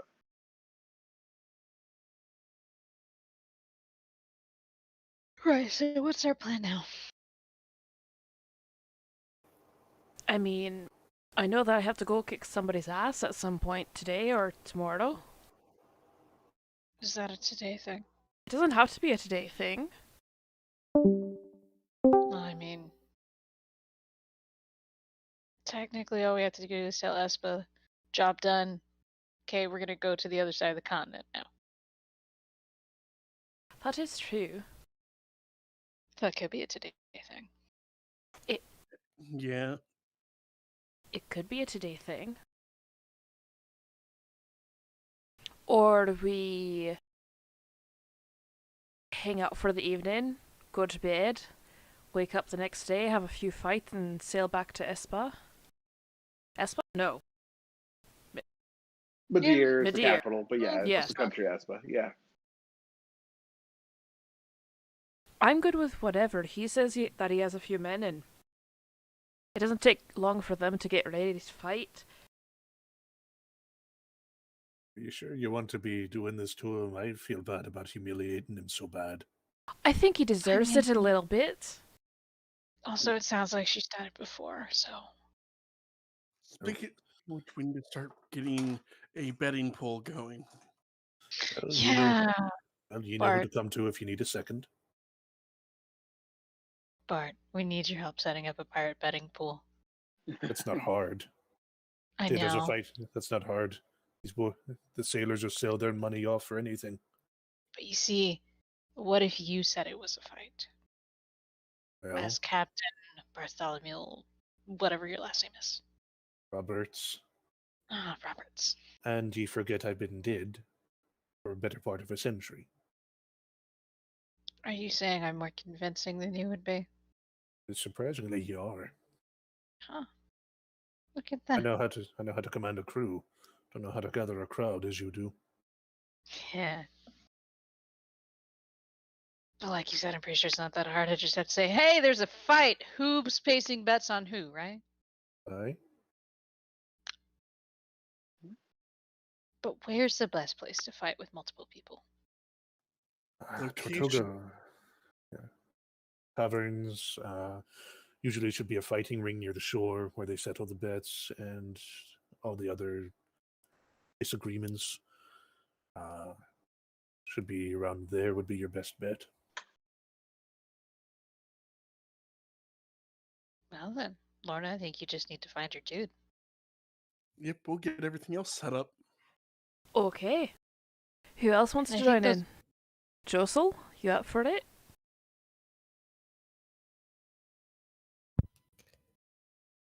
I'm just gonna keep an eye out. He's like clutching his coins. Oh. If you think that'll help you, you ain't been around thieves too long. Yeah, Dressel, you're supposed to put that like inside your pants. That's how it works. Or you keep a light purse. That's an option too. They hear 2 coins, it's not going to be anyone coming after you.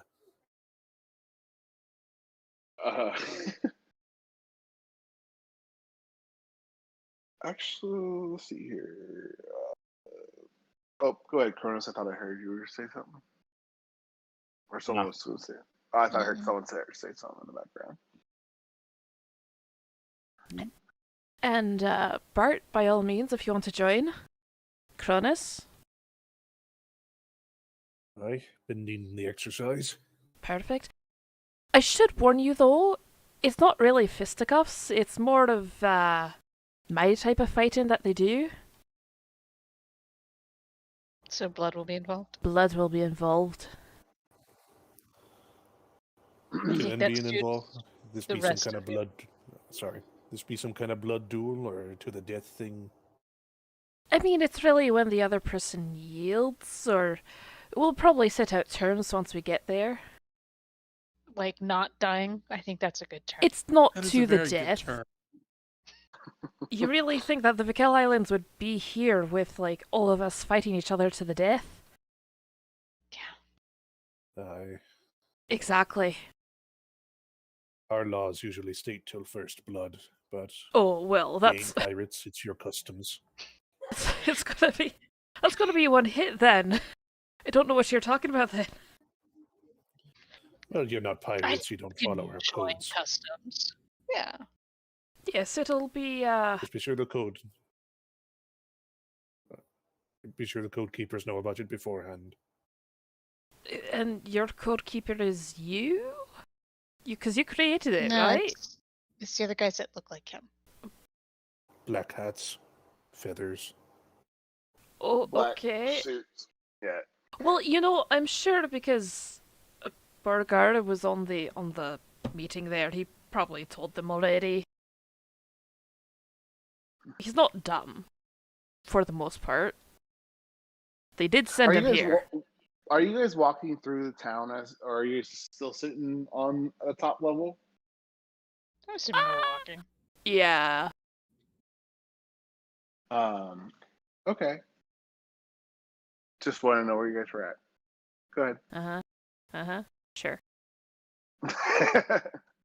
Everybody, check your pockets. No. My coins aren't in my pockets. I know. And if they tried to grab me there, it would not be fun. I've got, you know what I'm I've got talking about. 18 passive. Bring it on. Ah, yeah. I'm small and terrifying. Bring it on. They'd probably just steal you, Anika. They could They'd try. probably just pick you up. I'd like to I roll think a- technically I weigh lighter than my bag of coins does. So yeah, you might be right. Yeah. I'd like to Probably would. roll sleight of hands to pick up Anika. Yes. I got you. Huh. Acrobatics, right? Shit. Well, no, you got to notice beforehand. Yeah, you're already being picked up, Anika. You don't even know. Yeah, I don't notice my feet leaving the ground. Like, hey, Oh, shoot. And you can just keep walking while she's grabbed. Yep. Anywho. turn So, to smoke and then end up next to you. Yes. Point taken, but also point taken. Aye.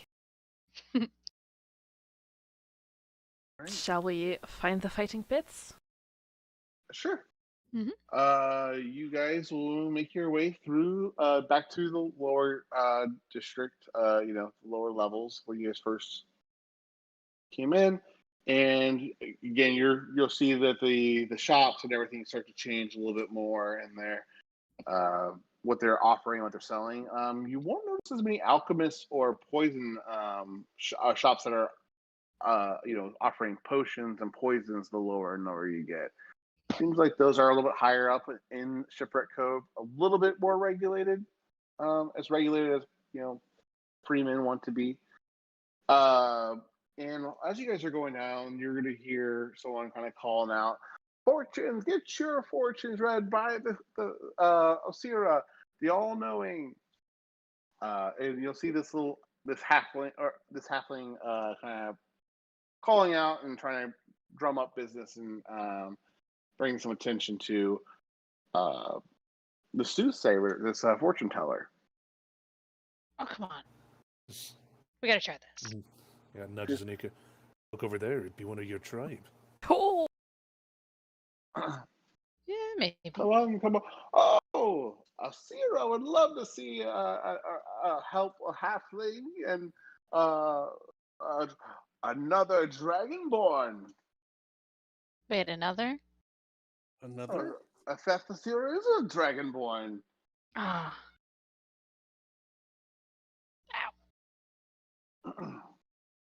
He's just and he's now that he's got your attention. He's trying to the small little halfling has got his arms as far as possible and just trying to corral you guys, like kind of get you guys excited to kind of enter the tent. Who would enter the tent with him? Me. Seems Okay. interesting. I'll go. He's he is interested in tugging at you too, Cronus, just because he said the Dragonborn comment.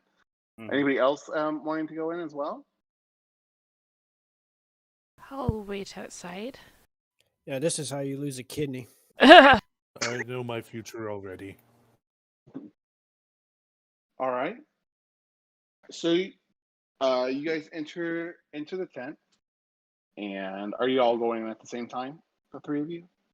Sure. Yeah. Unless Yeah. they stop us, yeah. You'll enter the tent, and you will see a copper dragonborn lady sitting there behind a desk. She's got different silks and fabrics draped across her, but the thing that catches your eye is that she has not, opaque cloth draped across her eyes, and you can't make any eye contact with her. It's covering it almost like a blindfold, and she just has her hands calmly placed upon the table. And as she hears you guys move some of the beads away, she will welcome you guys into her tent. And she'll speak very I probably can't do the voice, but she'll speak very reptilian, I guess, with holding the S's and stuff. But she'll you guys who would like to have their fortune read by Aphaf Thosira, the all-knowing. Sure. It will be 1 gold piece for your fortune. Okay. So she'll hold out her hand and ask for your hand. Yeah. And you'll feel her rough scales start to, her finger in the hand start to trace your hand and just feel the different lines. And she goes, you've traveled a long way to come to us, and been even further than when you first set out. You feel disconnected from us. Like you're not fully with us. You're not fully here. What troubles you?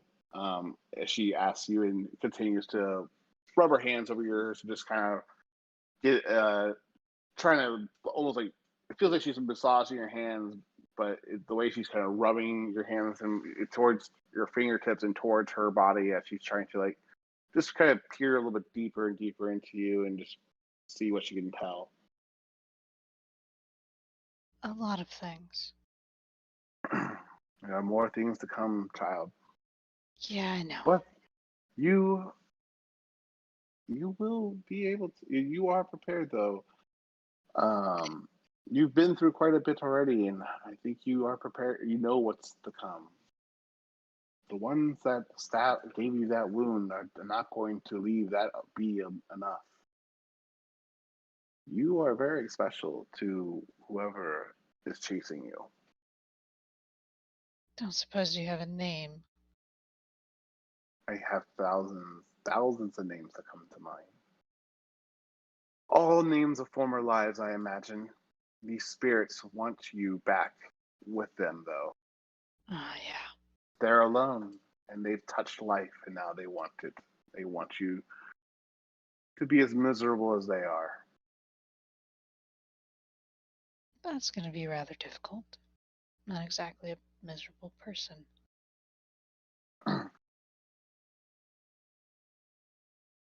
do you have any questions for me? Anything particular about your future you'd like me to look into for you? And this way she'll kind of look into her magical glass ball, and she's waving her hands over it, and just kind of just kind of hovering her hands and just asking you basically if there's anything specific that you want her to look into.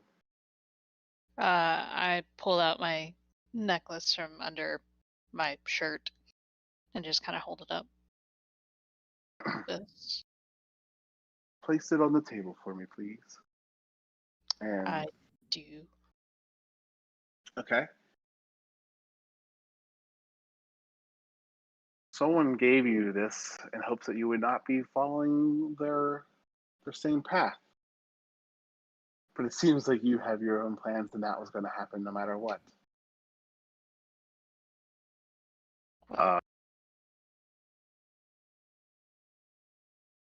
Go ahead, Anika, sorry. No, she wouldn't have asked what I wanted to. Okay. A parent gave you this? I don't know.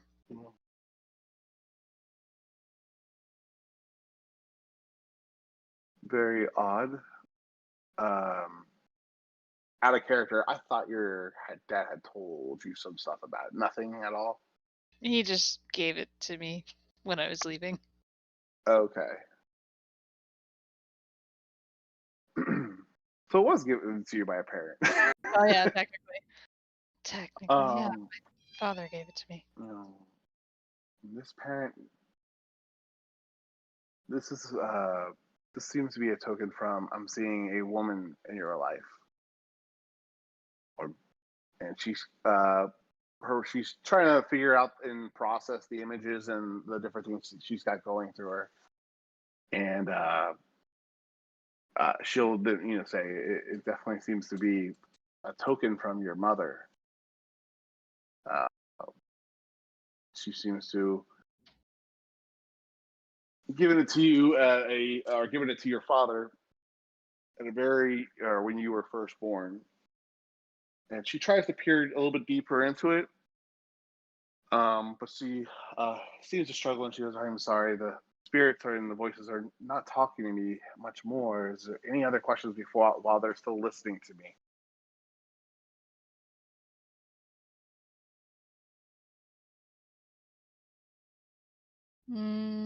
Not anything personal.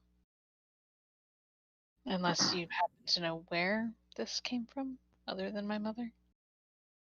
I am not aware of that. I just know about how it is connected to you. I don't know more about the object, just how it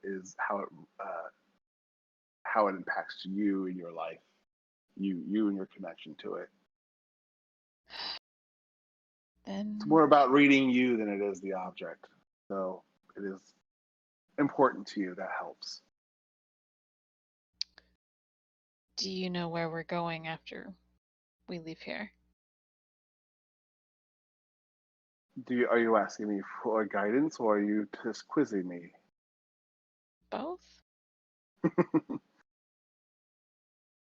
Everyone can make their own decisions. So then I guess you're not going to tell me if it's a good idea or not. I think good is irrelevant. I think you know what needs to be done.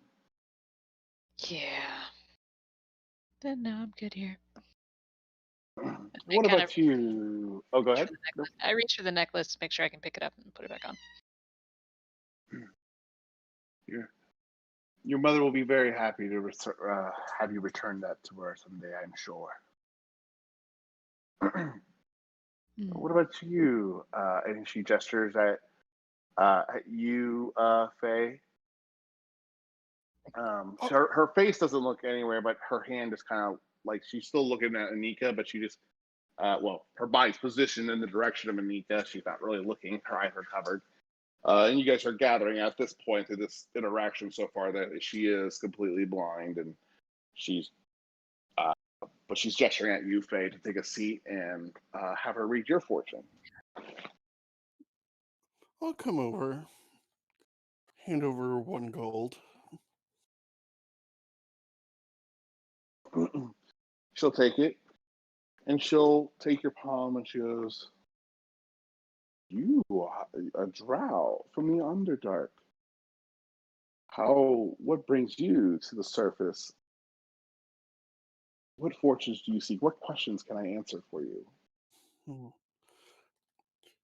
I felt a calling that I was needed up here when I originally left home, and I've seen so much, learned so much. But I guess I do kind of want to know what the future holds, and maybe my mother never spoke of him.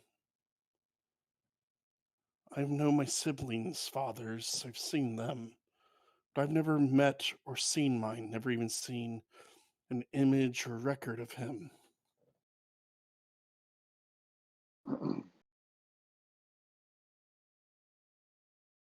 And she'll turn her hands over and ask and motion for your hand, asking for your hand. I'll give my hand. And she does similar fashion. She starts to kind of just rub your palms and trace them with her scaly fingers. And I do not see the mortal that you speak of, but I feel dragon blood going through your veins, and I am getting an overwhelming sense of another father-like figure in your life. There is much, much darkness around you and much pain in your future. I worry for you. I do worry for you, my child. I am worried that this figure that I'm seeing and it's overwhelming my thoughts is going to take over, or is going to demand more and more things of you that are going to make you, that are really going to define who you are in the coming days.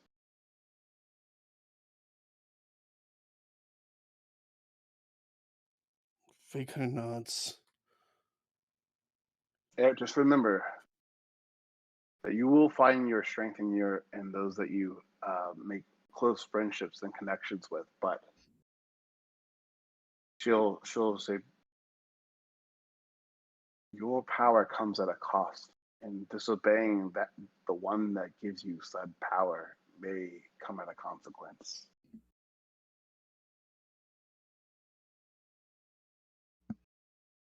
I nod.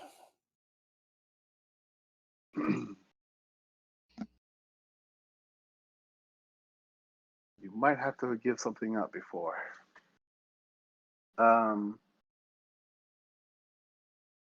She'll ask you, do you have any other questions I can try to answer for you?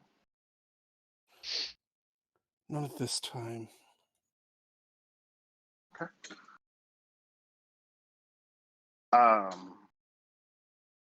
And she'll look over your hand, and she'll look around the room, and she goes, "There's another here.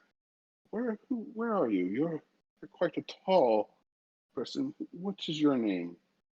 And she does not seem as to get a bead on the third on you, Cronus, whereas Faye and Anika she immediately kind of picked up on. But she's not immediately gesturing to you and your location in the room, but she is asking, "There's another here that needs their fortune read, I'm sure." You can't see them? I'm blind. Yeah, that didn't stop you from finding my hand without me putting it out there. She goes, it's a little difficult. Have you had any kind of training yourself? And she finally does eventually get a little bit of a bead, but it's still she's still struggling to get you in her radar, Cronus. I'll just go ahead and sit down. Sometimes, for harder clients like yourself, I have to be a little bit more hands-on, and she'll shake her little cup with the gold coins. Oh my god! I mean, you said it. You said it. I know, but I didn't mean it. But anyway, so she shakes her cup with the 2 gold coins. She's pretty cheap. Um, and she'll ask for your payment, and then do you give her the coin? Yep. All right, and she hold out her hand, and to take your hand, and she starts running her fingers over it. And she does this for a while and pauses, and she goes, a dragonborn? What kind of dragonborn are you? And she's starting to like analyze, and I've not met someone quite like you, and she's just having a really hard time to judge what you are.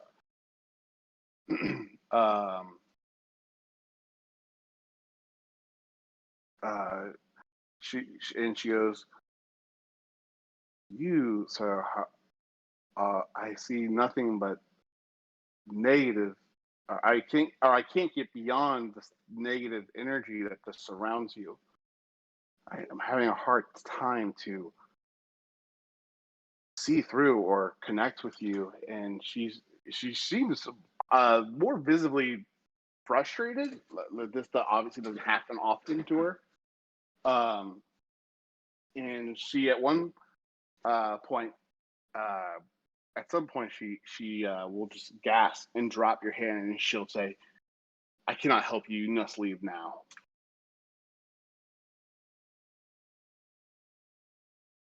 Sounds like a refund. She'll throw her coin at you. She goes, "You are no dragonborn. You're neither metallic nor chromatic. I do not know what you are or who you are, but I am not helping you."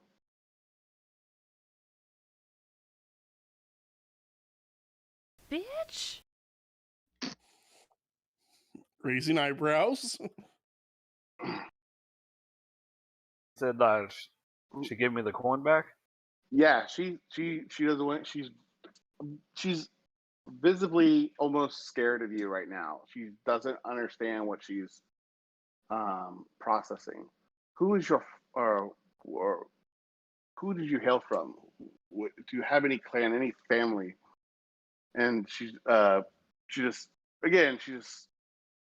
really kind of taken aback and scared by you, and she doesn't want to hold your hand any longer.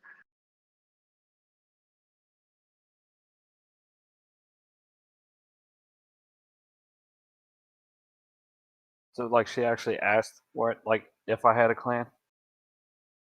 Yeah, she basically is telling you she's not picking up. You know, she's to tell you're a dragonborn, but she can't tell what type of dragonborn you are, and that's what's throwing her off.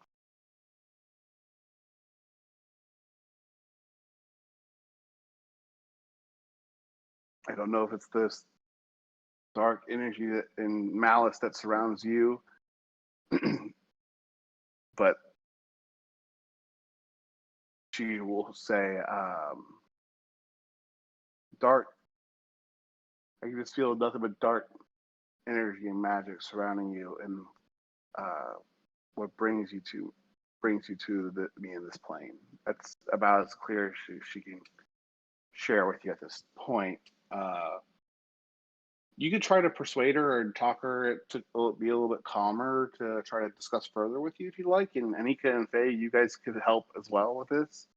If you guys want to try to calm her nerves, but right now she just seems very kind of frightened by Cronus. Take a deep breath. Calm down. We have absolutely no idea what you're talking about. And that's not me being weird and saying, what? I really don't know what's happening. But if we're powerful enough, we can help you out. He doesn't mean you harm. Deep breath.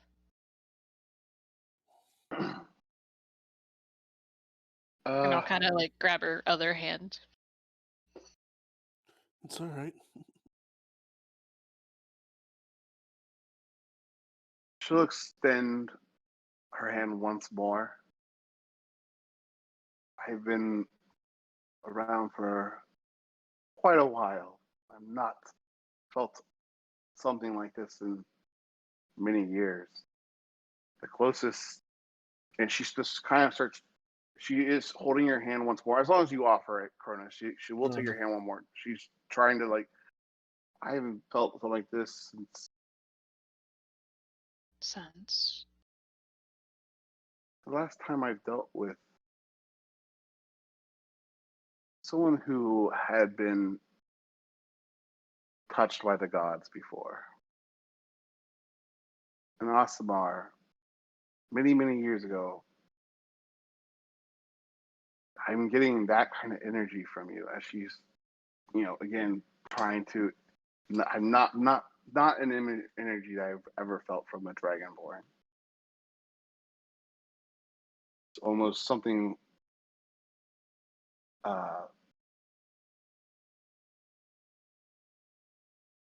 almost celestial in your presence.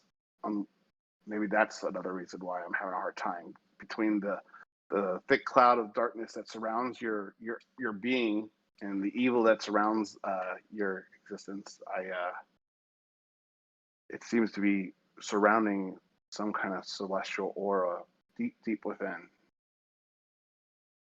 Have you ever been reached out to or spoken to by any of the gods before?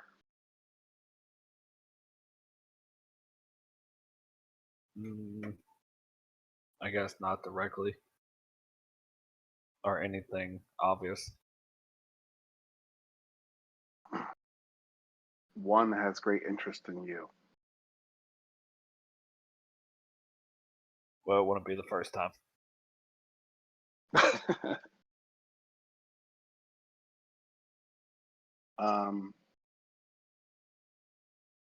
Here, forgot the other link.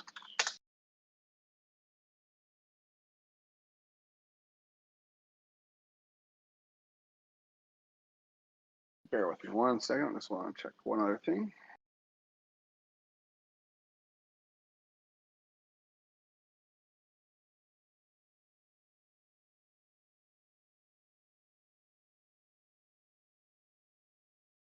Oh shit, my headphones are about to die.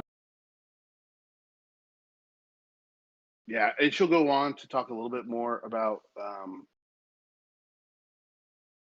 celestial heritage, and she'll try to explain, the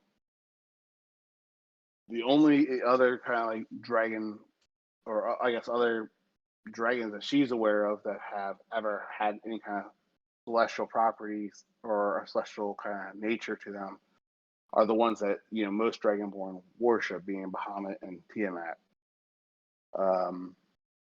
And that's just a little bit more history and context that she would give you during this palm reading. But she eventually gives up, and I cannot get anything more from you. It's just too much. There's too much negative energy surrounding you that she can't read through it. What would you like to do, Crows? Do you have any other questions for her or anything else you want to say? No, I'm just gonna slide another gold coin across the table to her, and then get up and walk out. Okay. All right.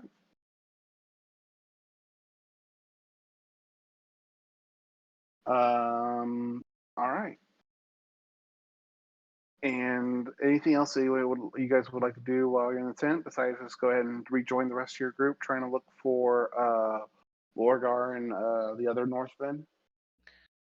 I think almost immediately as we get out of the tent. Okay, wait, what? That Cronus? god, Cronus, explain.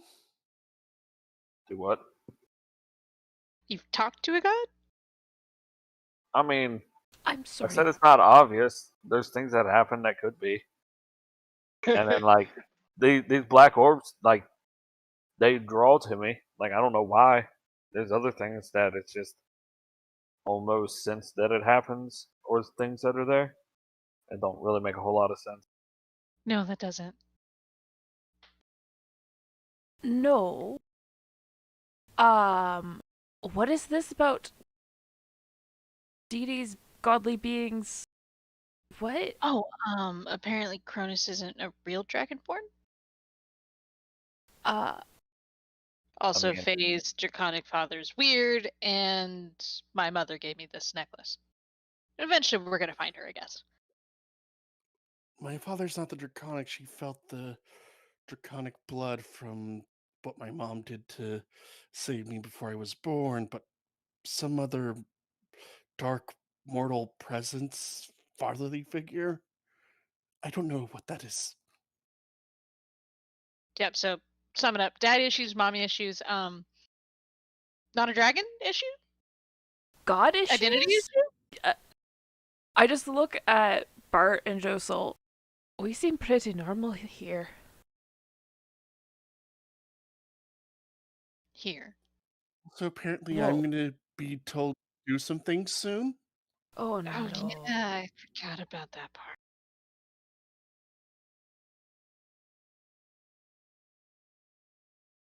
As if it wasn't weirder enough. Great. Deal with Luckily, it when it comes. Yeah, we'll deal with it.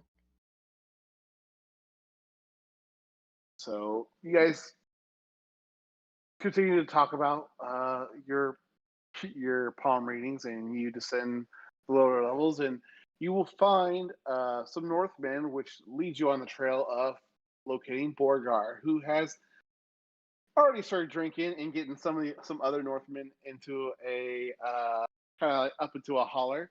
And as you guys enter where they're at, you see a big area that's a traditional fight pit. It's a fairly big sized fight pit. There's some room for movement to have quite a few fighters down in there. And Borgar will see you across the room and call out with a mighty cheer, and there she is. She came to get the licking that she was promised. And looks like she brought some friends to share in her misfortune at the same time. I highly First doubt off. that'll be the way, Borgar. Luckily, there's no Alright. ice here for you to slip on. He'll kind of like rumble to himself and then just let out a good laugh. Yes, now you won't will be even fighting grounds. Do you need a drink first, or are you ready to jump in now? How many did you decide to sign up for your defeat? 2, Oh. 3, 4? I believe our winnings shall total 3 of us? Unless, Faye and Nika, if you want to get your ass kicked in here. Lorna, you do know we'd be on your side, right? Absolutely. But these guys are probably like 6 times your height. That's never stopped me before, but no. That I has could never... take it. No, it hasn't. She's a feisty one. If you go against her, she's... I believe Bart and Cronus here will join me. Are you sure you don't want in, Josel? Why? Teach young whippersnappers a lesson? Aye. There's 5 Give you people. some- I'm sure the more fighters we have in this, the more money we can drum up from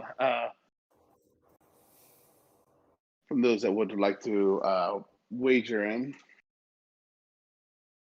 So you need a break from that wagon. Been working on it all the time.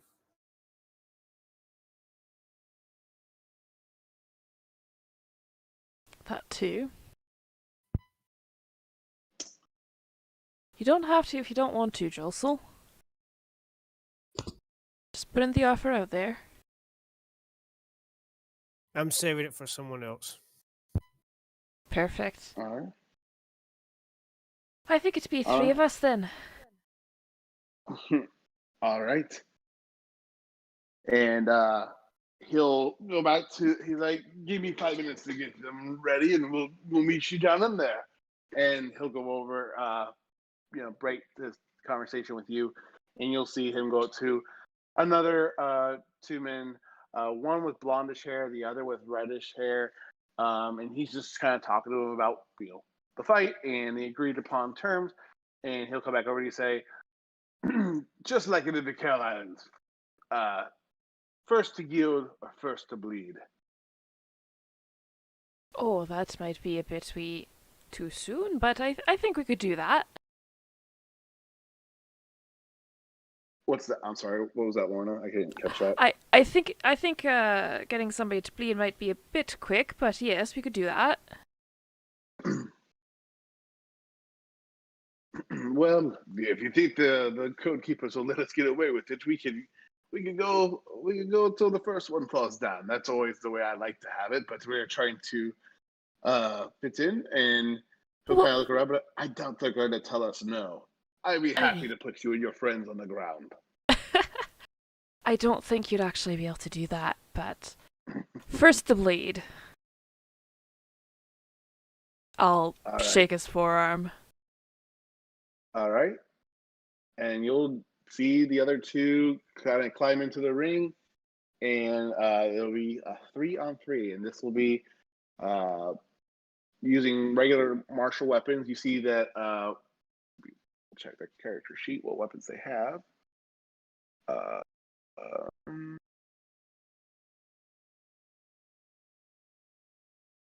They do have a shield, and they do have the blonde has a spear, and the redhead is wielding a greatsword.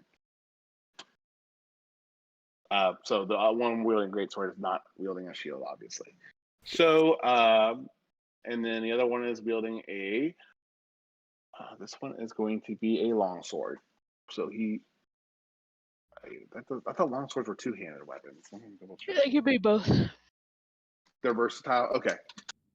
All right. So the other one, so Borgar is carrying a long sword with a shield, and yeah, they're dropped down to them there, and they're kind of Borgar's kind of pounding his shield a little bit, getting them hyped up a little bit, and he turns over to you guys, and he's ready to commence as soon as you guys are. Is there anything you guys are doing prior to this fight?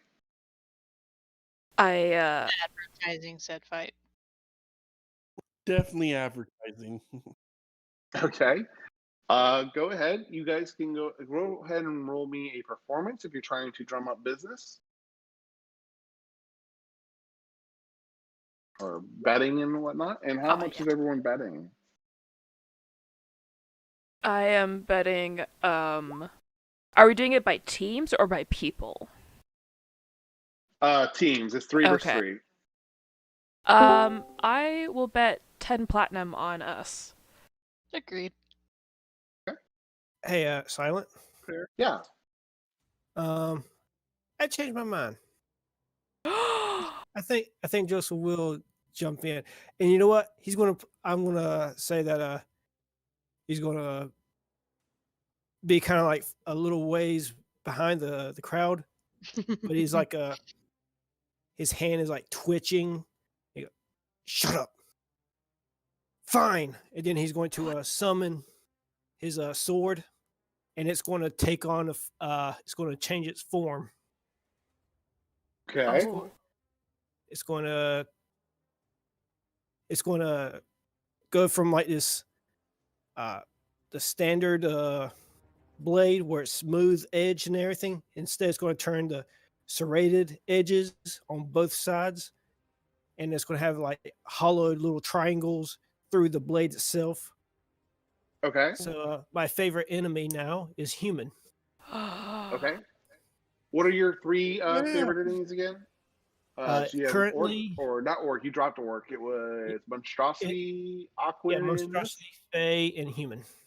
Monstrosity, fae, and human. Okay, perfect. And you got that in your lore note sheet, just because I'm not keeping track of that. So Yeah. Okay, cool. Yeah. Okay. And Joseph's going to walk in. And he's like, "All right, twisting my arm." That's it. All right. Looks like you'll need another. He's going to glare at his sword. You got this, old man. Also, why is he glaring at his sword? I don't know. I did not.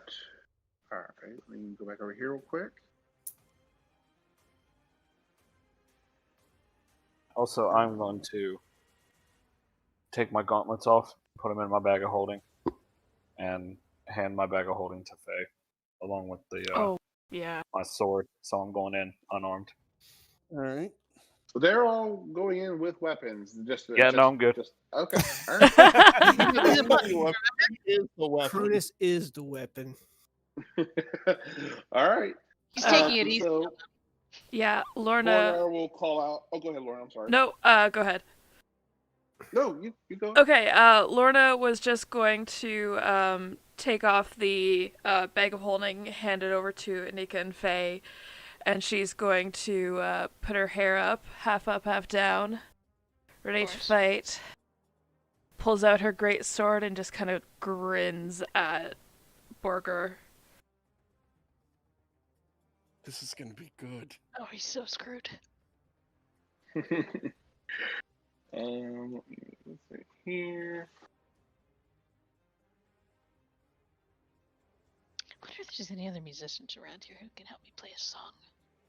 How do you performance 14-20? So go ahead and can you guys figure out how much you guys are putting on or like wagering for this for your team like as a group while I am trying to get this I thought you could change this so it only whispers the rolls. Yeah. It's You in your can. settings. I like that. I've been doing that for the other ones, and but this does not have to use a character sheet here. There we go.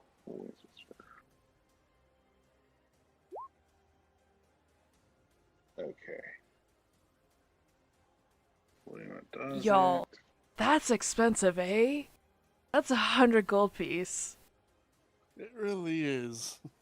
Then that should get people betting for the other ones because they might win, yeah? Maybe. Good I round up very nice. I seriously hope we win, you guys. I didn't expect this. That's okay. Technically, your casters are off on the side ready to help you cheat. Yes. Yeah. Speaking of which, the four of you that are going in, I'm be like, I believe in you. You guys can do it. Have emboldening bond. Absolutely. Also, Josel, you the man. Have an inspiration.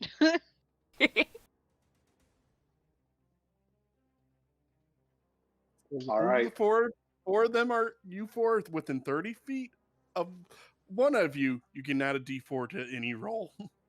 Ooh. Yeah, and you know what? For the purpose of this fight, Faye, where are you at? I'm holding the stuff. If you are you next to the fighting pit, or are you over by the bar trying to like get bets and stuff? Who's over by the bar trying to like collect bets? Me. Okay. Yes, I'd be next to Nika. Okay. So you probably are going to be too, not to meta this, but it's hard not to. But if you're over trying to collect bets and stuff, you probably are out of range for the three of the relic wearers to be within range of each other to benefit from the three party members within proximity benefit. But I think that's not going to really be an issue here. Just wanted to call that out. Oh, I'm only taking bets till the fight starts.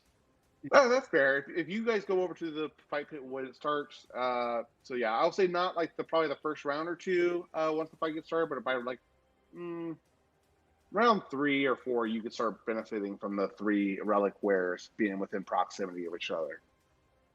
So, is that fair? Is that Yeah. cool with everyone? Okay, I'm going to real quick clear the initiative order. Clear. And I'm kind of cheating and using a different monster stat block, so I'm just going to use his and modify that one. All right, and did you guys roll initiatives? I'm Nope. not seeing them Are we on a different map? yet. Or the Yes, same you are. shit map? Well, we're not going to need it. We're not using a map. It's a theater of mind. Okay. I don't don't think you guys need a fight pit map. Yes. You mean you don't have one prepared? God. I It's like mean, half of what they do. I mean, she's not wrong. you know what? That is a fair comment. I mean, I technically have one. It's okay. We'll use this for now. You're good. All I right. just had to say that. Okay. So we're going to go ahead and let's see. Everyone rolled. Descending order. Oops, descending. Bart, you're up first, sir. Okay. Gonna run up to not the main dude, but one of the lackeys and slash away. Okay. Go. Okay. And would my sneak attack count on this? Is he within 5 feet of another creature? They're kind of spread out like you guys are, so not yet, not at this moment. Okay, so it's 2. Those hit. Okay. 18 and 20. I need to get new batteries.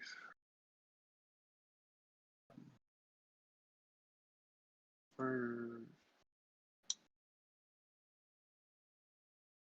Which one did you run up to, real quick? The one with the shield or the one without a shield?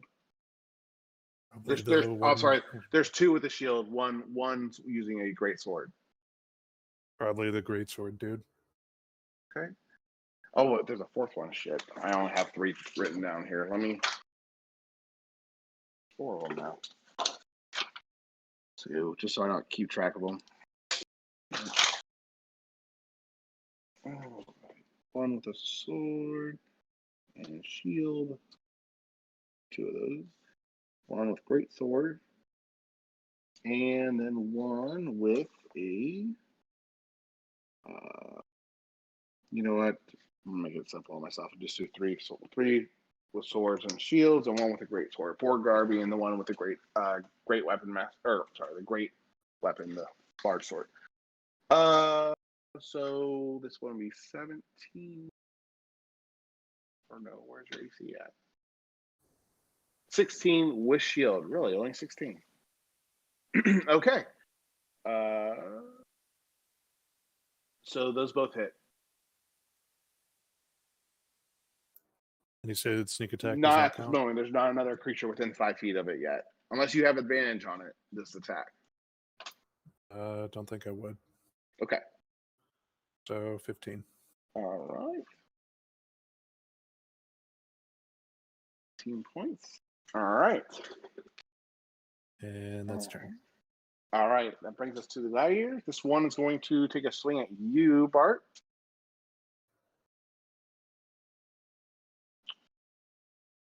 To get. Wait, didn't you get your? Was that, Mika? Bart, aren't you a swashbuckler? Yeah, but there's no creatures. He's not alone. There are creatures within 5 feet of him, so. Oh, I thought they were spread out. You said within 5, but is he? Or you were asking, is he alone? No, he doesn't. I mean, for my rakish audacity, if Is there there are any no ally of creatures- his within 5 feet of him? No, there's not. so then sneak attack would apply. Go for it. Yeah. Okay. Yeah. They are spread out in the same fashion that your group is. I imagine you guys aren't all huddled in one pocket.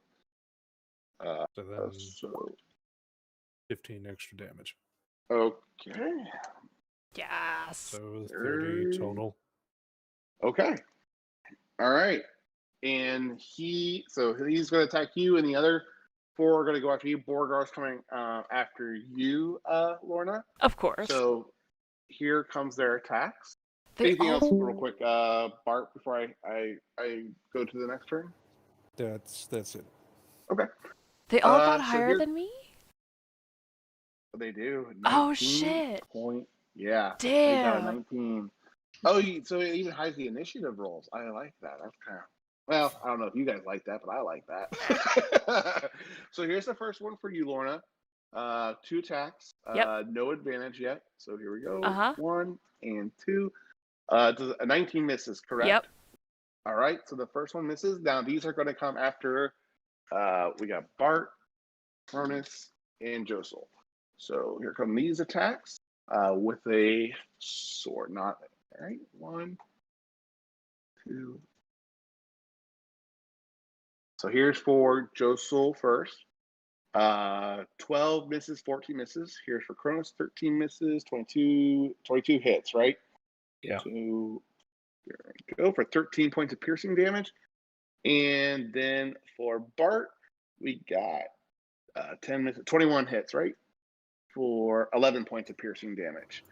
And then also for Cronus and Bart, they could do one extra thing. Melee weapon deals 1 extra damage dice, and damage deals 1 extra die of its damage. Oh. Okay, so I gotta wait. It says included in the attack.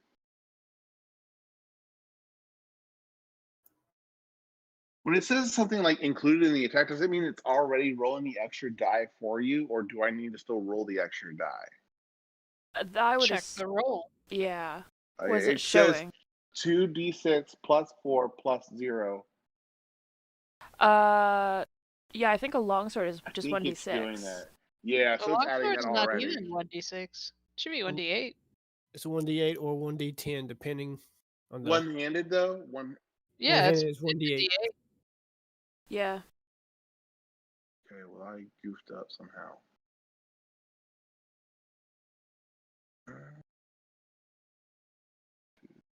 I'm gonna go with it because it looks like it's already giving the bonus damage die as part of the. It's already built into the roll, so we'll keep going from there. So it's 13 for Cronus and 11 for Bart.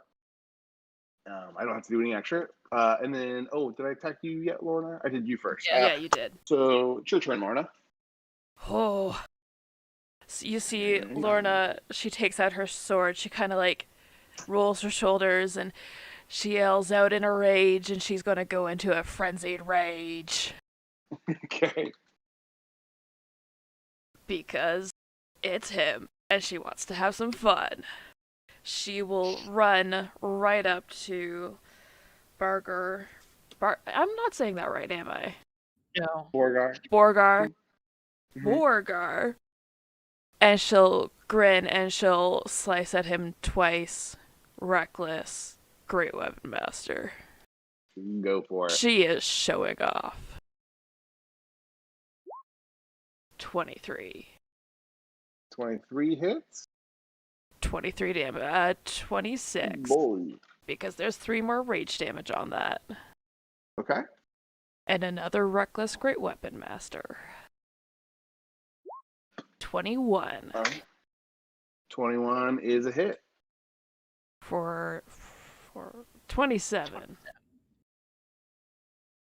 I actually went easy on him. He's just kind of like huffing and puffing in front of him and just kind of looks at him. I told you I've learned a few new tricks.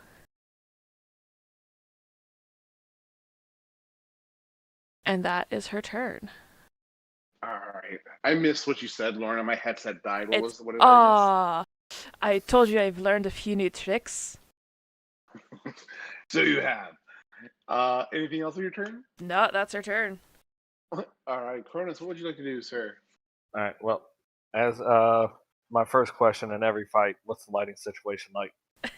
It's pretty brightly lit in the fighting pit. Everyone's kind of crowded around cheering for you. Yep, safe to assume that. Just asking. All right. Well, first I will go into my rage, and then the one that swung at me, I am going to do an armor attack at him. Okay. Those both hit. 16 was the AC.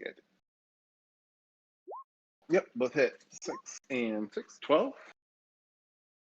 And then on the second one, for the fun of it, I will apply stunning strike to it. Okay. Also get rage damage, don't you? Oh, yep. That's an additional 6 on top. Oh no, you're not. That None An of bad. them. additional. Oh.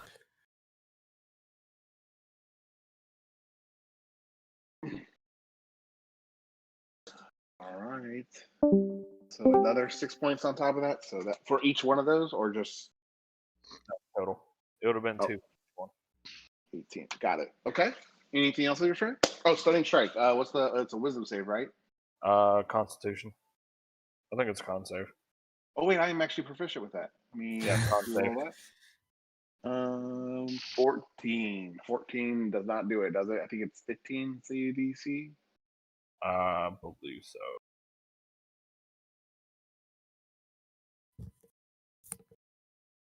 Shit, I got to re-add it up. I don't remember where I put it.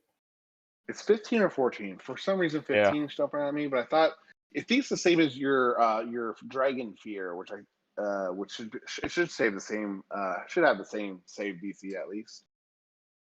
No, the dragon fear was No. lower. Oh, all right. I don't know what the formula is for monk. I thought it was it's wisdom plus 8 plus proficiency. proficiency plus wisdom. So Plus 8.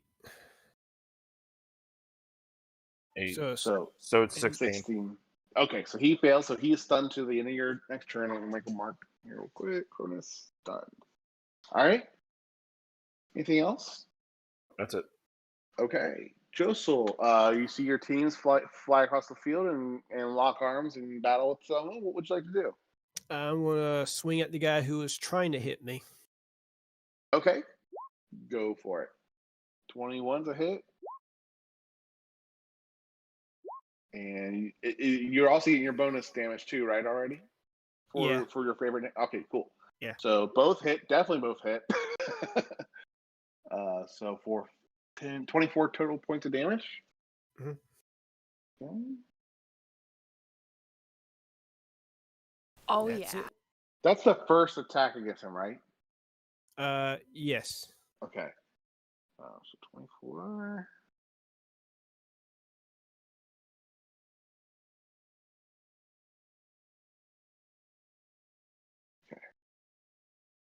For some reason, I wrote the damage that you did, Lorna, across 2 columns instead of just 1. Oh, so I no. was like, I'm like, wait a minute, how do I have 5 people getting hit? There's only 4 people. Yeah. All right. So you strike with him against the blade, and the serrated edge goes right through his studded leather armor and gets to his fleshy part. And that's going to end your turn. Is there anything, unless there's anything else you wanted to add? No, that's all I can do. All right. Blackbart, what would you like to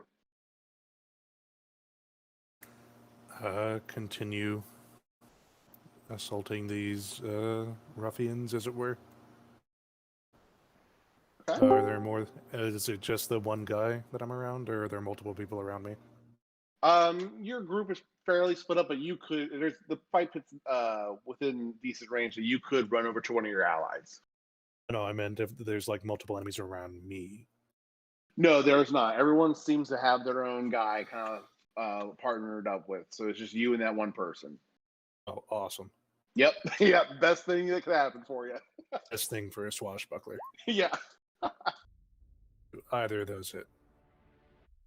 Sorry, I was getting the music going. 23 hits. 20. Okay. 15, so 22 total. Oh, 15. Damn, that sneak damage adds up nicely, doesn't it? All right. 22. Being a rogue. So 22 points of damage. So you slash at him with your scimitar for your attack. Anything else with your turn? That's it. All right, and they're going to strike back. So Bart, here we go. This one's going at you first. 24 hits for 11 points of piercing. And then these two are coming for you. Oh, wait a minute. Did I do two-handed or one-handed? One-handed. Okay, that's correct. 11 points of piercing for you. The next one here is going to come for you, Lorna. This is going to be two-handed from Borgar. Okay, he has advantage. Oh, okay. Doesn't matter. 16 and 15 do not hit. That was at advantage. Yeah. The other one was an 8 and 11. Oh, Bubs. Yep. So it's okay. Here comes this one for you, Josel, for 2. 1, 2. 21 and 18. He does not have an advantage. Does 18 hit? No, but I will cast shield on that 21. Okay. So he is about to hit you with his second attack with his sword, and you cast shield immediately, and the blade meets it and just stops a few inches away from the rest of your body as it contacts your conjured shield. Here comes. Okay, I did Lorna, I did Bart, I did Josel. Cronus, here's yours. 19. The one mid- attacking me is right? stunned, anyways. Oh, never mind. He can't. He does not get to say it, or he doesn't get us until the end of your turn, anyways. That brings us to you, Lorna. Ah! Reckless Grey Weapon Master. Okay. I'll just do Reckless. Is he looking bloodied? Not quite yet, but he's looking a little winded. Okay. I'll just do Reckless. All right. 29 definitely hits for 10 points of damage, Yep. and that is going. No. Yeah, he after you hit that time, you are going to see a little trickle of blood appear from where the last hit made through a little bit further into his armor than he cares to admit. He's all into the battle though. Like, he doesn't notice it yet. He's willing to keep going, but it's it's up to you. What do you want to do? I look at him. You good? Shall we continue? I will defer to your guy. What did you want to do? Did you want to be to the unconscious or first to bleed? Lorna with him will go unconscious. I'll go as long as you can. But would Lorna have any nicknames in the Hotel Islands? Because I got a couple Lore. ideas. Or whatever you Lore? want. Hmm. Surprise me. Color red. I mean,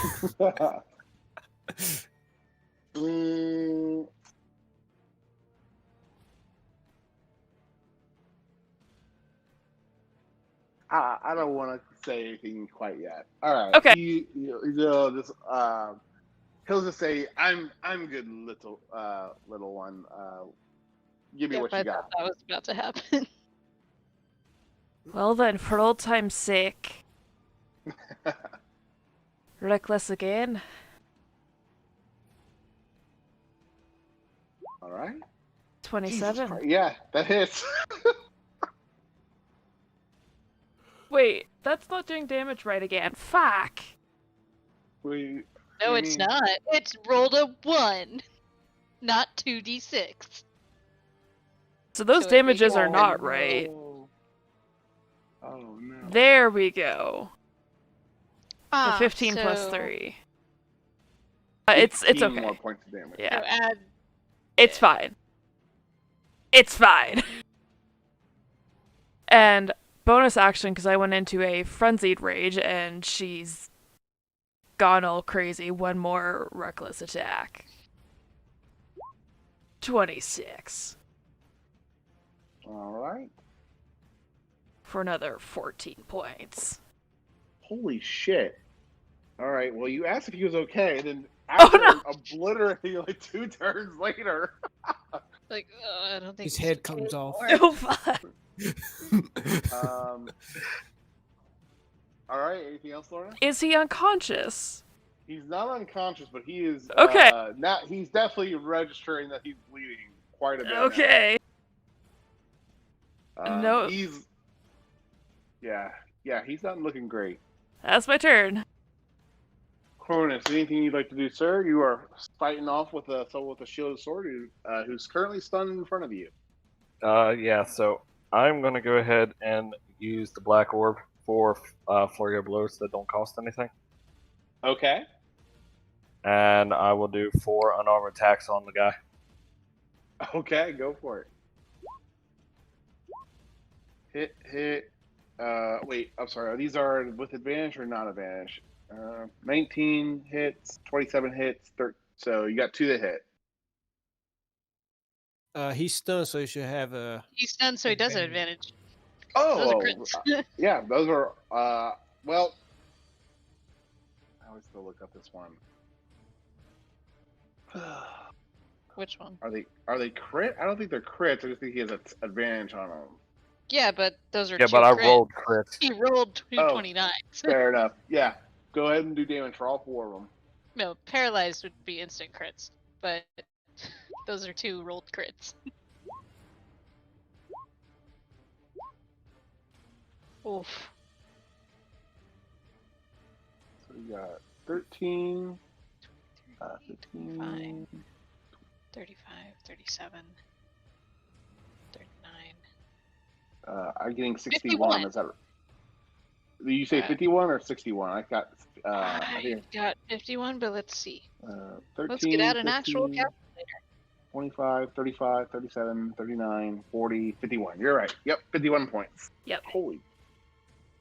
You're getting up to Lorna levels. And then 6. on the last one, I will go ahead and apply Stunning Strike again. Fuck you. I mean, Mate. they tried to fight a monk.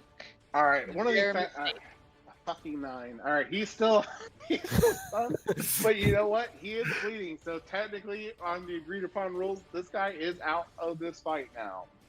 If you were to follow those rules, it seems that Lorna and Borgar are the only ones that are still going at it, even though you guys agreed to go by first blood. Anything else, Cronus? You do have your movement though, so he's technically out if you want to go to another, to one of the other guys or one of your other teammates to help them out. Let's see. I will move towards the one that's fighting Josel and get on the flank of him. Okay. So Josel and Cronus, you guys have advantage on the rest of your attacks then until you guys say otherwise or you move. Go ahead. Josel, it's your... Or unless there's anything else you want to do, Cronus, it's Josel's turn.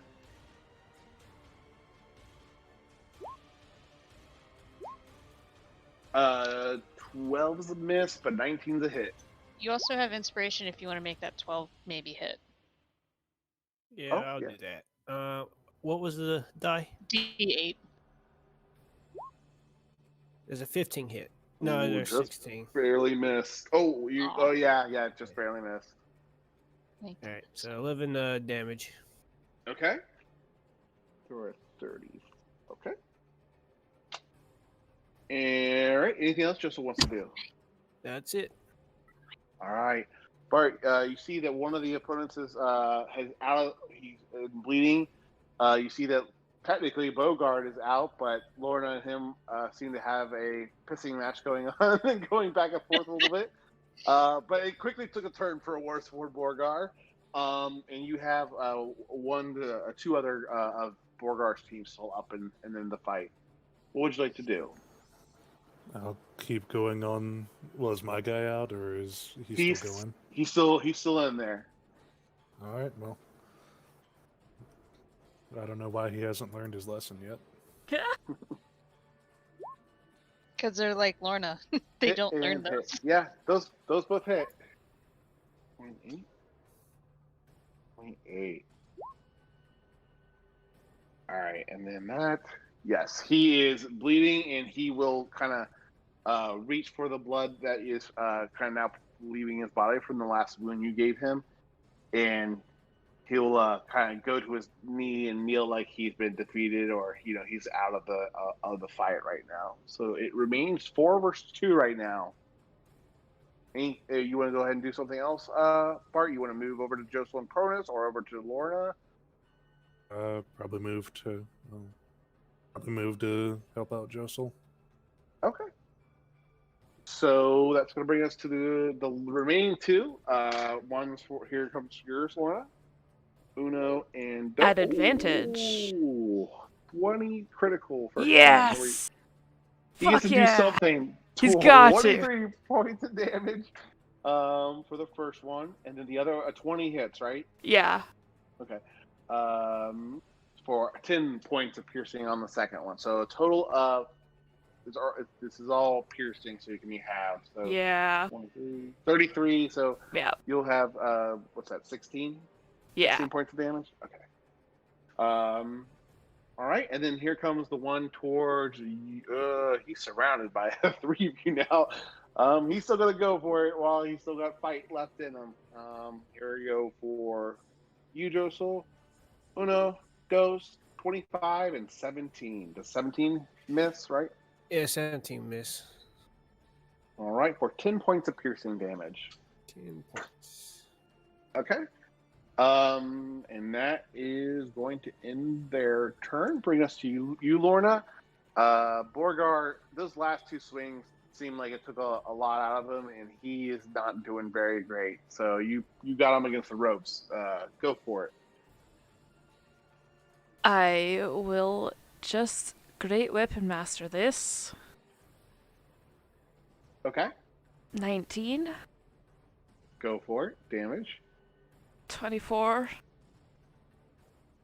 And as he tries to, or as he takes I would the like to last hit his blow, face.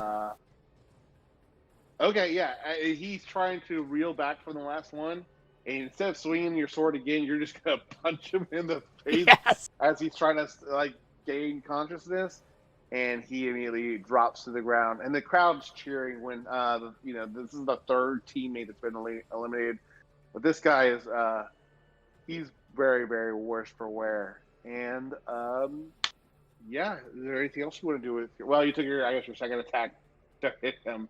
Is there anything else you want to do? I'm gonna. It's just Josel that is fighting his guy, right? Yeah, and I think this guy is probably going to be forfeiting if he makes it to his turn. I just kind of look at the guy, and I just kind of sit on Borgar. Just sit on his chest, just kind of sit there with my sword, just kind of waiting. All right. Cronus, it's up to you. You're in the fray with Josel, Bart, and this guy, and Lorna sitting on top of the other one, just watching you guys. Yeah, so I will go ahead and just do the 4 attacks again. Go for it. Holy crap, that was fast. Sorry. Hit, and hit. All 4 hit.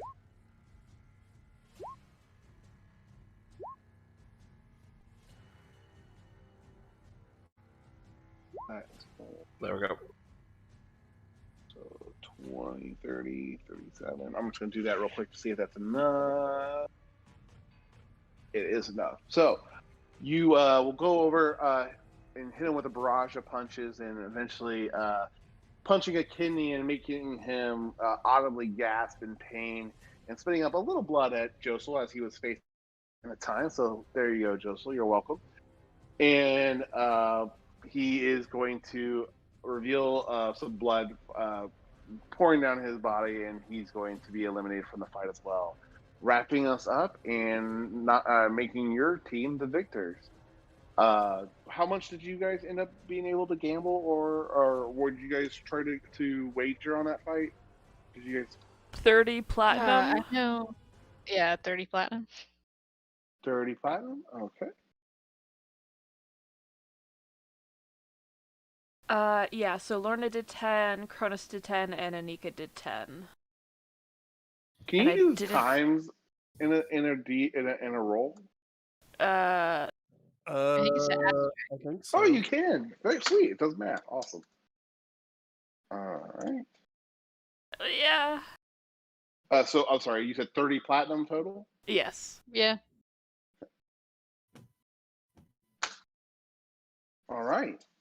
You guys are going to win after that 2,000 more platinum pieces. 2,000? Oh, not 2,000. I'm sorry, not 2,000. I'm sorry. Okay. 200 platinum Okay. pieces. Still, 200? Still a lot.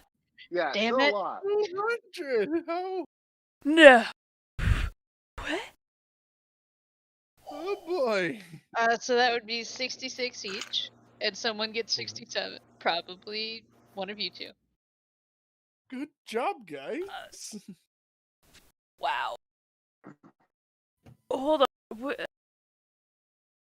Bacon's mind isn't You calculating know, this. yeah. That's why when you 66. guys are sometimes you get sticker shock at the magic store. I'll give you guys ways of making money. Uh-huh. I'm not gonna give you ridiculously high prices and no way to ever achieve that money. Lorna actually will take. Anika will give you 67.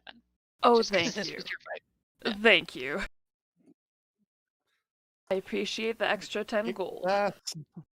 Someone comes out I- and does the little smell salts to Beauregard to wake him up. I will get off so of him. Get off me! Lucky. So he'll swallow his pride. He's like, so I'm glad to see that you didn't stop your training. Apparently, I'm the one that got soft around the midsection in the meantime. Clearly, it was a comfy sit there for a bit. I will help him up.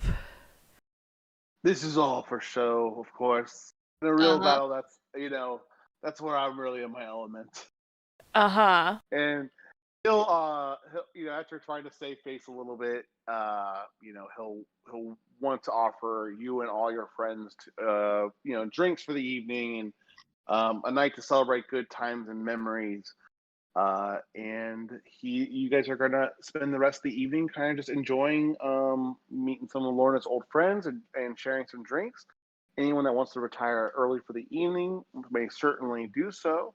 But at the beginning of the next session, we'll pick up in the morning after a night of pit fighting and making some money and getting reassociated with old friends. Does anybody want to do anything before we call it a night or want to do anything with any of that info?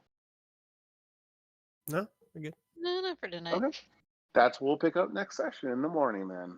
That's what we'll call it. Thanks, guys. This was a lot of fun. I hope you enjoyed it. Absolutely. Fuck Oh, yeah. yeah, that was fun. No, we didn't even have to do anything. I was like fully expecting, like, all right, how are we gonna help him cheat? It's like, oh, Well, never mind. This kind of worked out really nicely because there was a lot of people that kind of wanted to hang back during the pirate talk, and